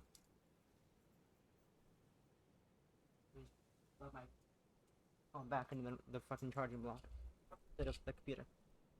It feels like there's something inside of me, something that's not me. It's not talking. It's not speaking. It's just echoing through my head. But it wants me staying put. It doesn't want me messing with things that aren't intended for me. To leave the secrets to the seekers. Like Yosemite. Yes. Maybe it's communicating this. Maybe what's communicating this to me is Yosemite. It feels like her. Her scolding. The talking down to.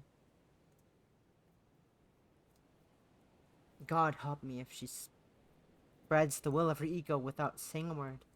Fine! I'll wait! You hear that? I'll wait! My voice bounces through the cave. Again, no answer. But this time I feel like one wasn't intended.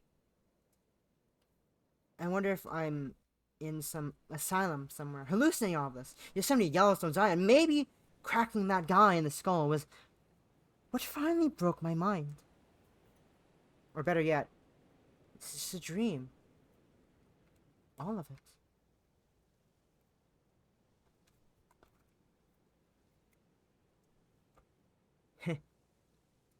It's be a pretty wonderful dream, then. Crouched on this rock, like some kind of woodland goblin, I gaze up the guardian tree, circling the cave. I flick the flashlight off. Just me, the night, and the wind. Eventually, my eyes adjust, and I see the top of the trees. A bird is perched on the branch, sleeping. A silhouetted cloud drifts through the sky. My heart is beating. My chest is breathing. My head is spinning. And I'm aware of all of it. It makes me uneasy. But sometimes it feels nice to be uneasy. A scream bellows out from the cavern of the cave. First dull and tiny, then sharp and resonant, as the sound escapes the entrance and stabs my ears. Only a few precious syllables spill out of my mouth before I'm silenced. A sharp pain is back. It's gunshots in my chest. Yosemite's scream hasn't stopped. It keeps going breathlessly into eternity. Black, static vision. I'm outside the cabin. I see Yellowstone Zion sitting at the table through the window. Guys! My vision is stolen from me again. The pain shoots back with a vengeance. Static. Endless static. Sight. Now I'm in the middle of a clearing. I recognize this place. It's where the fire happened. With those campers, the cigarette, Yosemite. What is this? Darkness, static, and pain, screaming, but right in my eardrum. I stand in the middle of the replica village, right outside the sweat lounge. The museum looms over it, its peering windows and the wide doors form together like a violent face. The location cycles. Somebody screams, all that happening again, again, and again, and again, and again, and again, and again, and again. All I want is for it to end. It doesn't. I clap my hands over my ears, shut my eyes tight. Everything is going out of control. Everything is out of control. Everything is I could do. And I'm about to do it forever. And all I do, and I'll do it forever. I have to. Forever. Oh, God. Please end. This pain can't be forever. Please don't try me like this forever. My feet stumble. I catch myself with my left foot. My right knee cracks onto the rock. I'm kneeling? I wait for another cycle to happen. But it doesn't. Is it over? I lower my hands from my ears. When I open my eyes, I realize I'm back at the entrance of the cave, sitting on the rock like I've been there for the entire time. The screaming has stopped now, and all I feel is the tangible pain in my knee, not the one in my heart. What the hell? My chest heaves in and out. I sit here forever. Catch my breath. Probably cry too, but my throat is too dry. Oh shoot. What about? Yosemite? I'm ready to dive into the cave when a hand clutches the sleeve of my pants. Eve? Her voice is raw, shaking between deep sobs. She's laying down next to me, her free arm slung over her face. Her sleeve is soaked with tears. What happened? I lean in and grab her shoulder. All it takes is one attempt to drag her up, to know that she's not moving anytime soon. Her mouth moves, but the words don't even come out as a whisper. They may not even be words. What? I forgot. You forgot? That's not gonna cut it. I need some. No! I forgot. Just like Zion. Who I was. What I knew. Everything. Just like Zion? That would mean you used to be different. Someone else. Now I'm not. She chokes between You heavy know sobs. I love you lots, right? Course I do! Love you lots too! And it's just going to keep happening. I tried to stutter out a response, but nothing comes. It's just going to keep happening. The wind picks up, tossing my hair and any leaves that have fallen out of the trees. It's a silent night, so in its place, Yosemite wails.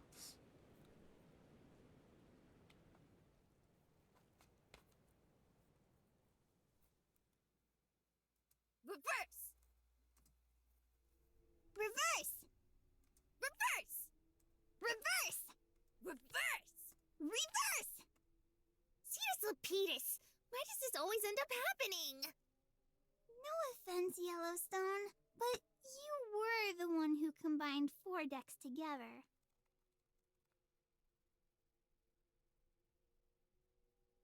For quadruple the fun! This is still fun to you? All it's doing now is making me stressed. How do you think I feel?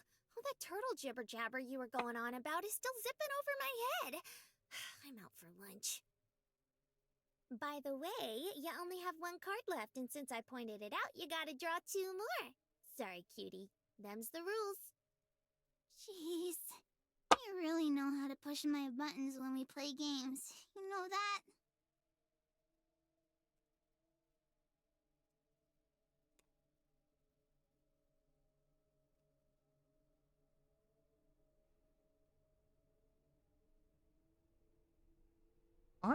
I need to stop drawing pentacles.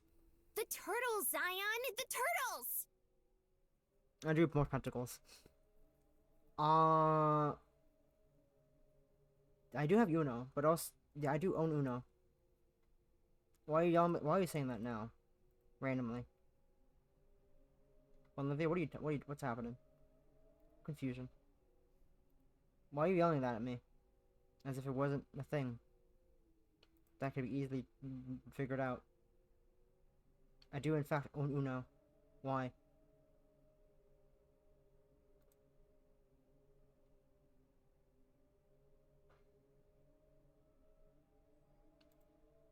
Mm-hmm.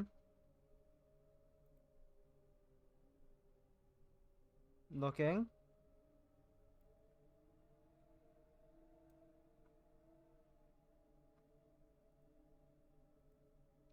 What? What do you want, What? What do you want? Why? What's up? What's up? Yeah.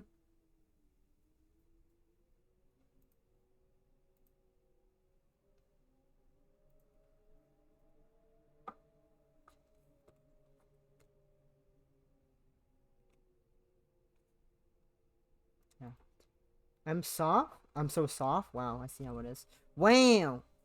Fine. I see how it is. Let's see. Filters. Noise gate. Compressor.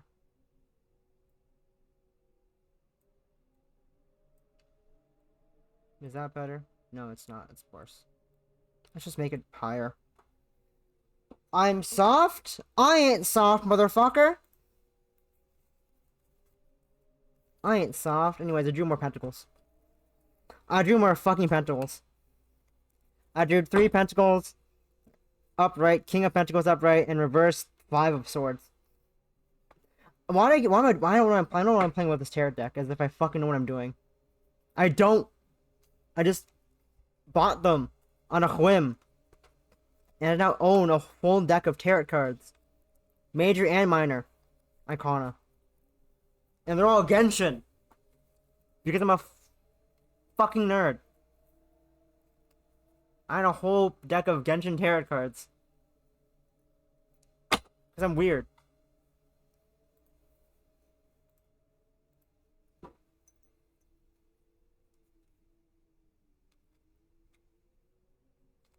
I'm going to try and explain this one more time. Are you ready? Let's rattle. Let's rattle. Rat? So it's like how I explained it with the cards in the discard pile. Cards all the way down. What's that mean? Okie dokie. What does cards all the way down mean? I'm really dumb. Explain. Now, with that in mind, let's assume the entire world is on the back of a turtle. Okay, that I can get along with. Far out. Does he have a name? I can get with that. I can get with that. Maybe an elephant.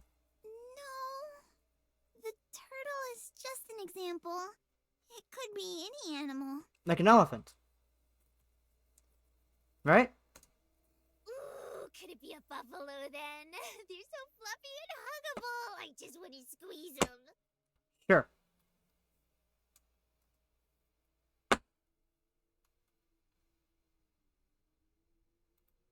Okay. It's a buffalo. Yes. Okay. The buffalo can't stand on its own in space. So naturally, there would have to be something beneath it. In this case, another buffalo. Okay. But wouldn't that mean that other buffalo would have to start standing on something too? Exactly. Oh! Cards all the way down. Can you guess what it is? Another buffalo? Red 3. Thank you. That's right! And it just keeps going and going. Cards all the way down. There can't be that many buffalo. They almost went extinct. It's just a special way to think about things, Yellowstone. You asked what made humans if humans made us. And I guess that's my answer. It could be something else, on top of something, on top of something else. Or it could be a dream. Or maybe it's nothing at all. I don't really know. Then what does that mean for us? It doesn't make any sense. And it scares me, you know? Yes. I know. I have an Uno! Shit. Blue 3! Blue 7! I win. You won. It just doesn't make a lick of sense to me. Not the winning. The theories. What's the point of living if you don't know nothing while you're doing it? It just seems hopeless.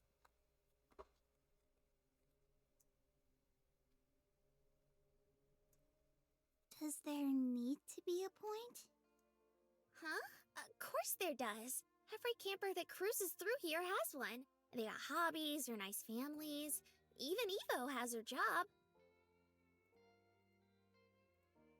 You think it'd be easier for us being parks and all.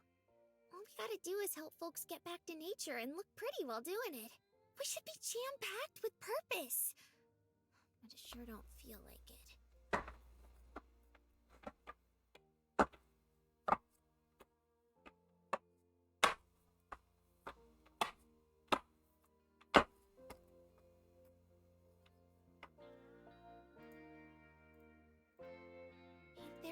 reason we're here?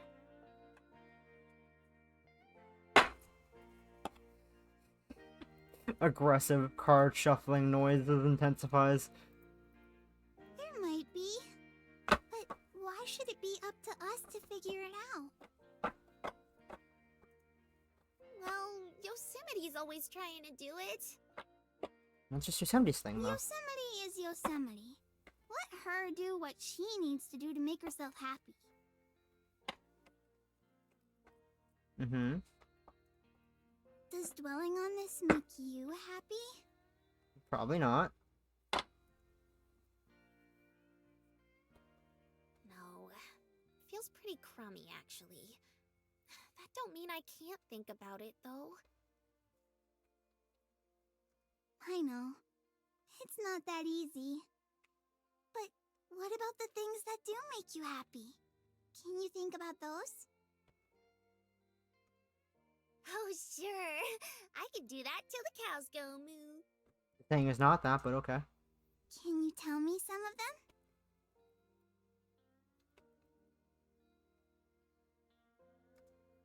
Being here with my precious Oath Angel is one of them. I can tell you that. Oh, finally! No pentacles! Being with you makes me happy too. Finally, no pentacles! But these mean nothing, because I'm not fucking doing a reading for anything, I just drew them. They're pointless. They're meaningless.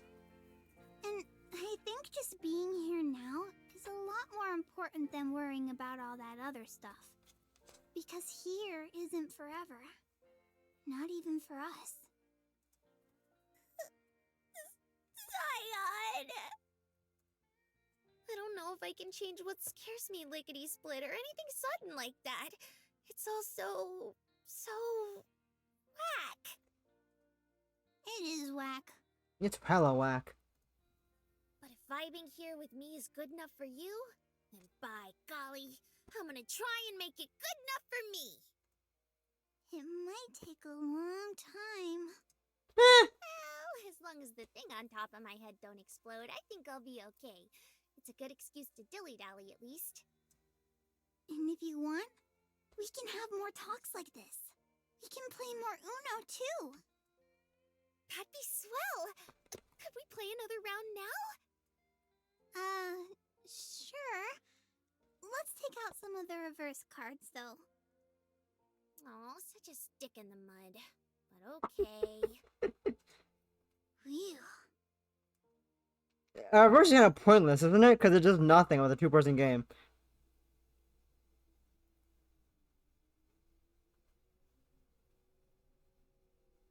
Huh?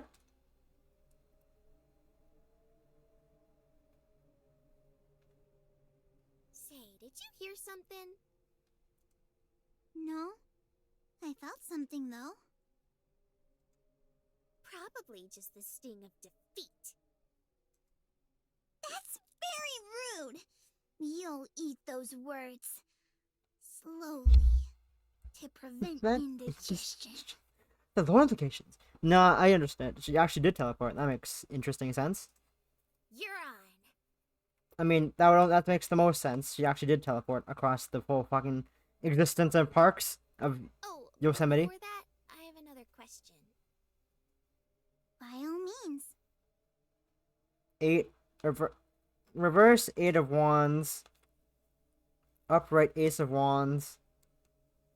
Is this gonna be another wand? Upright 6 of... Why the fuck am I getting 3 wands in a row? I am bad at shuffling this, apparently. So, what's the deal with eternity? Oh dear, Yellowstone. Oh dear, Yellowstone. You poor thing. You poor thing. Eternity is something. Dear Teddy, not much has changed on my front since I hesitantly jotted down last night's events. I just wanted to get it out on paper in case I needed to remember anything. It was a moot point, though. I still remember everything. Vividly. Somebody cried for a long time. I don't think she would ever stop crying. All I could was sit there and watch. Like some kind of idiot. Maybe I'm not even... Maybe I'm even more callous than I thought. Or maybe I don't know how to handle other people having emotions. She's comforted me before, with a hug even. But wasn't I able to do the same for her? I wonder. When I finally calmed down, when she finally calmed down a little, she explained to me some of the things she saw. It was exactly like she said. She's just like Zion, right down to living an entire existence she had completely forgotten about. The deeper she went into the cave, the more the past could enter her. Is that why I got stuck in that cycle?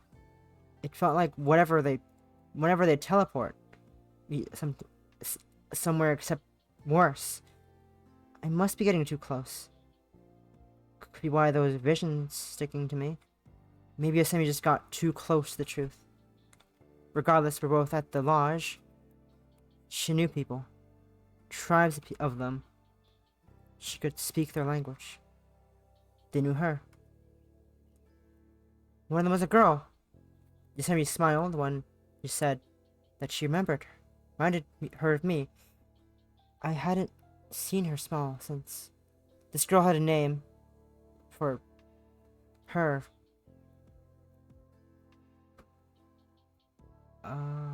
Awane. I'm butchering that, but that's what I'm going to go with. She told me about how they would often go to the same cave we went to last night to hide and visit and argue with each other. Guess she was an argumentative brat back when she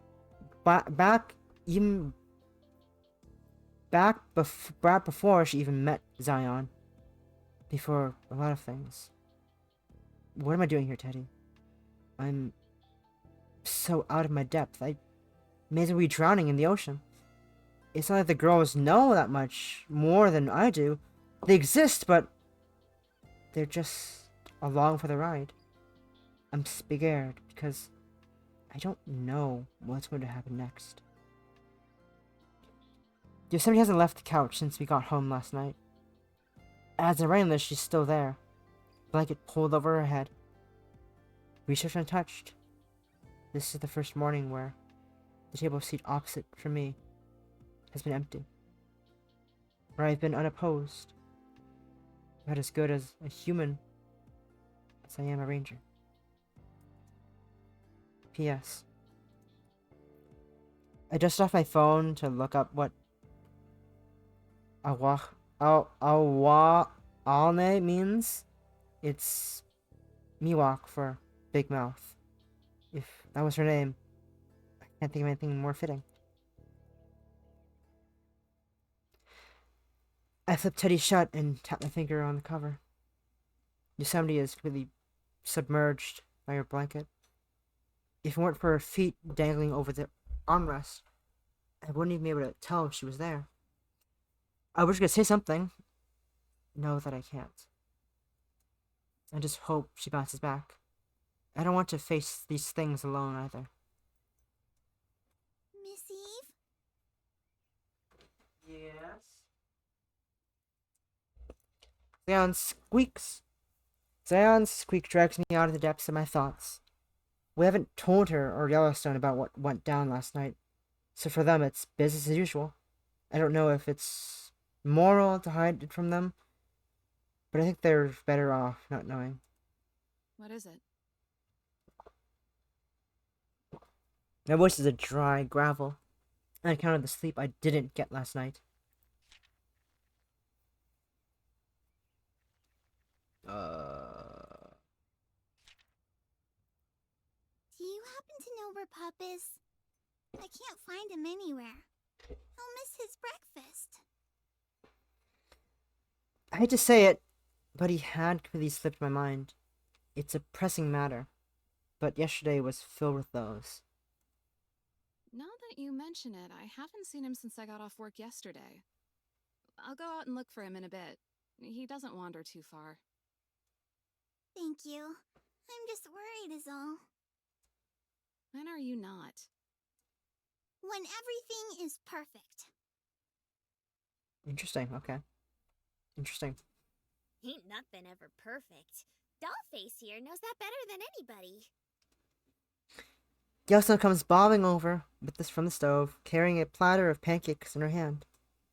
Is there a criticism of me you'd like to share, Yellowstone? Darn tootin', you're nothing but stick and bones. Now have a stack of flapjacks. They go all the way down. Yellowstone winks at Zion, and Zion responds with an uncomfortable smile, like an embarrassed child whose parent just complimented them in front of their friend. What about the weirdos? Thanks, but I'm not hungry. Huh? You've got to be yanking my chain. You've never turned down my flapjacks before. Feel like crap. Sorry. Well, somebody's got to eat these flapjacks. Yosemite turned her nose up to them, too. Oh, yeah? Mm-hmm. She didn't even look at us when we asked. The whipping blanket pile on the couch ruffles around. Let me give it a shot. I climb to my feet and swipe the platter from Yellowstone. Her and Zion shoot each other concerned glances. Hey, Tree. I go to the front of the sofa and crouch where I think Yosemite's face might be hidden. You want food? She tucks the blanket further over her head and rolls onto her other side. Don't you know it's rude to be a pain in the ass when someone's trying to keep you from starving? At first, I'm certain I'm not going to get an answer. Then I get something. I don't need food. It's fine. Well, I'll take that over silence, at least. Oh shit! Eve, it's me. Open up. The familiar sound of Jessie calling out from my porch breaks through the cabin. Not nearly as cheerful as usual, though. What's she doing here? She always radios me before dropping by.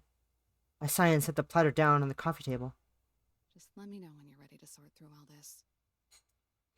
I whisper to Yosemite, then rise to a slightly higher whisper for the rest of them.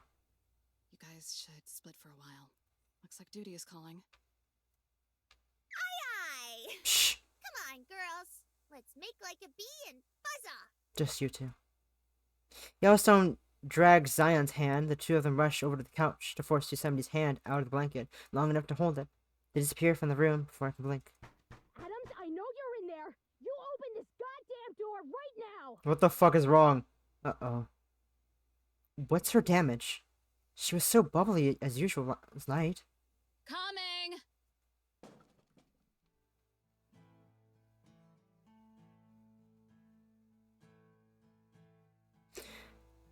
I reach over and grab the doorknob. The door bursts open. Jessie comes charging through. She touches my shoulder and pins me against the kitchen counter. Her fingernails dig through my shirt. What the hell, Jessie? Shut up. I should be the one asking you that, okay? Her grip gets looser and her voice shakes. She turns her head up and looks at me. Her eyes are wet. Cheeks are puffy. My heart drops like an anchor. What happened? That coyote puppy of yours? The one I told you not to feed. You remember that, Eve? The words don't come out at first. And when they do, they're mostly broken. Jessie, what happened? What happened to Pup? Oh, God. You named it, too? For Christ's sake, Eve. She chuckles a fake laugh to herself and takes a breath. Listen to me. It wandered into camp yesterday. There was a girl. 6 years old, Eve. 6 years old. She got a little too close. No! I'm almost babbling at that point. We both are. Please, don't let it get worse. 3 fingers! No! No! Listen to me! 3 fingers! It was too late by the time they got to Fresno. They had to amputate. The cabin door swings in the wind. There aren't any campers in the forest across the clearing. As far as I know, the trees Could go on forever. Dear Teddy. What have I done?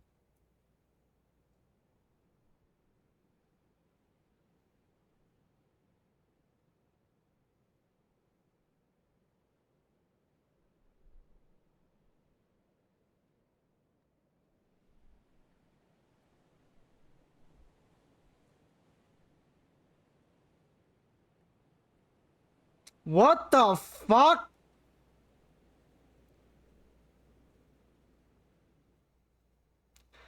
Huh?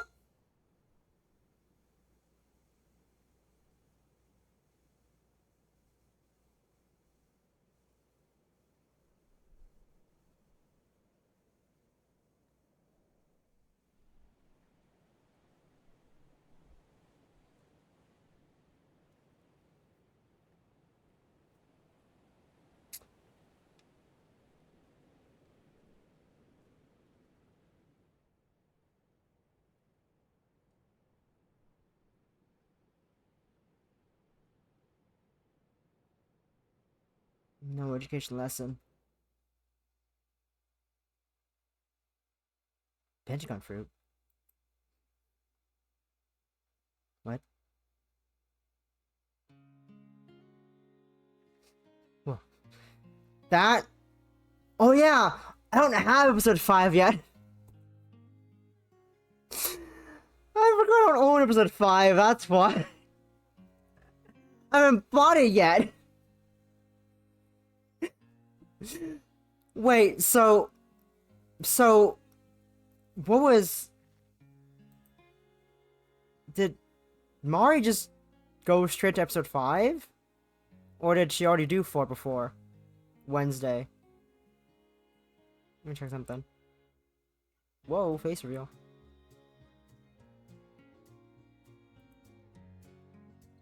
Oh, okay. Because I remember seeing something that I didn't see here. I was like, oh, what? Huh? Huh? Huh? Huh? It's long. It's long. How much longer on average?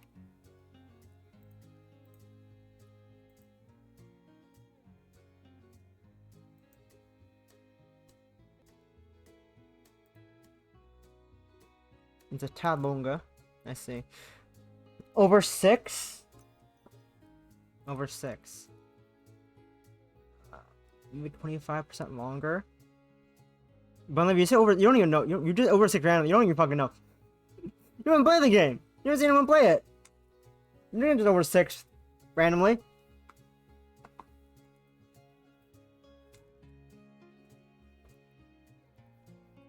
It's also not on sale, which is interesting. 25% longer. I can technically do that. So 7? 7 hours. I have about an hour to burn. Why is Bolivia sending me fucking 5 Uno reverse cards?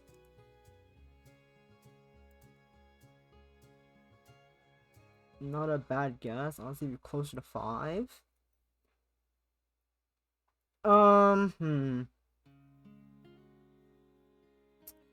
Do I do a bit of episode 5, or do I wait for next week?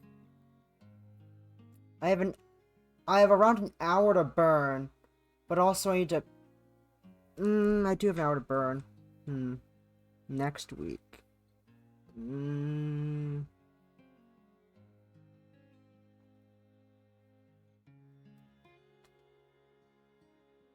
Oh, I have to shower and eat lunch before... and eat lunch, eat dinner, anyways, before the collab. It's only $5.84! Fuck off. You're stinky. You're a stinky motherfucker. You're a stinky. Let's go over here for a minute.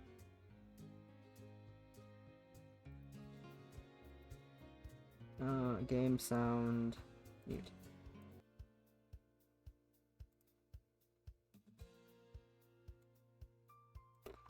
Yeah, cause I have I have schedule. I keep myself in schedule. I see. I see. Let's put the slideshow back on. What the that's an ending. I wasn't expecting that. Poor pup. Oh no. I guess poor 6-year-old as well. I guess also poor 6-year-old. But also poor pup. Oh no. I thought pup was doing so well. What the fuck? Ah.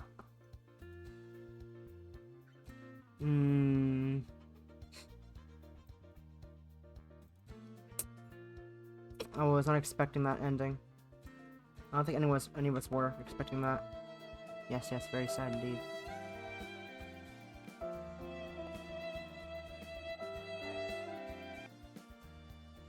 I guess that is the end of the episode. Why is Leary still beer backing? Never mind. It hits hard. It does get gay, but also it hits. There's so many things. So many things happened. I don't know how to feel. I don't know how to feel.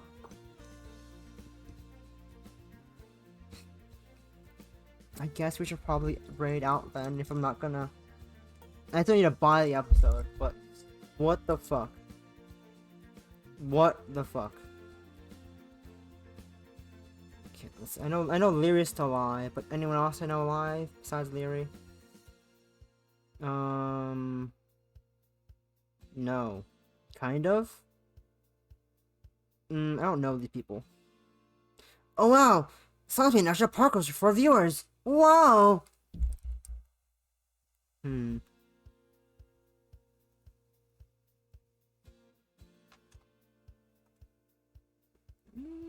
They're using some Rusted Lake right now.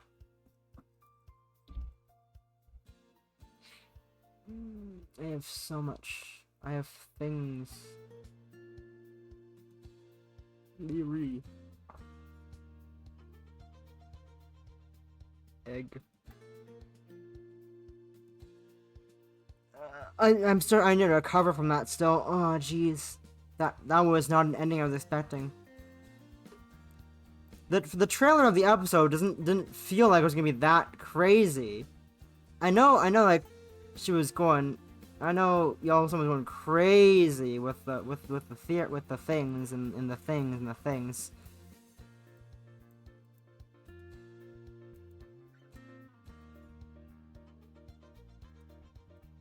Okay, look at this. Look at this. Give me a second.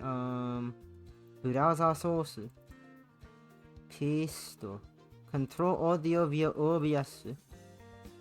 Paste. Interact. Scroll down. Lower the fucking volume.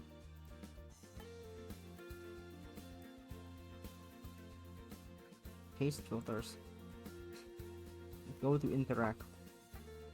Move window so I can see. Put it somewhere. Place it in the middle of the screen. Place it very weirdly in the middle of the actually. Place it very weirdly in the middle of the screen. Pull things down. Or not. I'm too lazy. We're gonna watch it like this because I'm weird. We're gonna watch it like this, like some weirdo.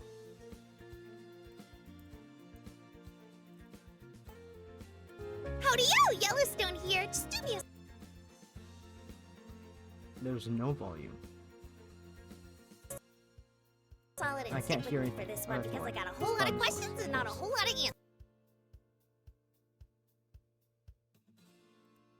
answers. Like, why are me, Zion, and Yosemite having these shared visions? And why are they rubbing off on Evo? Sadfic. Howdy-yo, Yellowstone here. Just do me a... Okay, it's not even capturing properly. The fucking FPS is on this thing is solid and dying. stick with me for this one because I got a whole lot of questions and not Wow, it really a does whole lot not. of answers. Like, why are me, Zion, and Yosemite It's having really not going well. It's really not going well. these shared visions? And why are they rubbing off on Evo? She's human, right? But I really can't process having a browser source be existing. And playing. Howdy-yo, Yellowstone here. Just do me a solid and stick with me for this one. I think because a I got lot, a whole lot of questions actually. and not a whole lot of answers. Unironically, I think I have a Why bunch are murdering Zion my and Yosemite thing. having these shared visions? And where are they? Bear your fangs, emblem of fate! Running off on Evo. She's Corin! right, unlike us. We definitely. Yeah, fuck it, I'm just gonna delete this. Okay, whatever. We're not gonna watch the chaoticness of Yellowstone. Trying to explain things.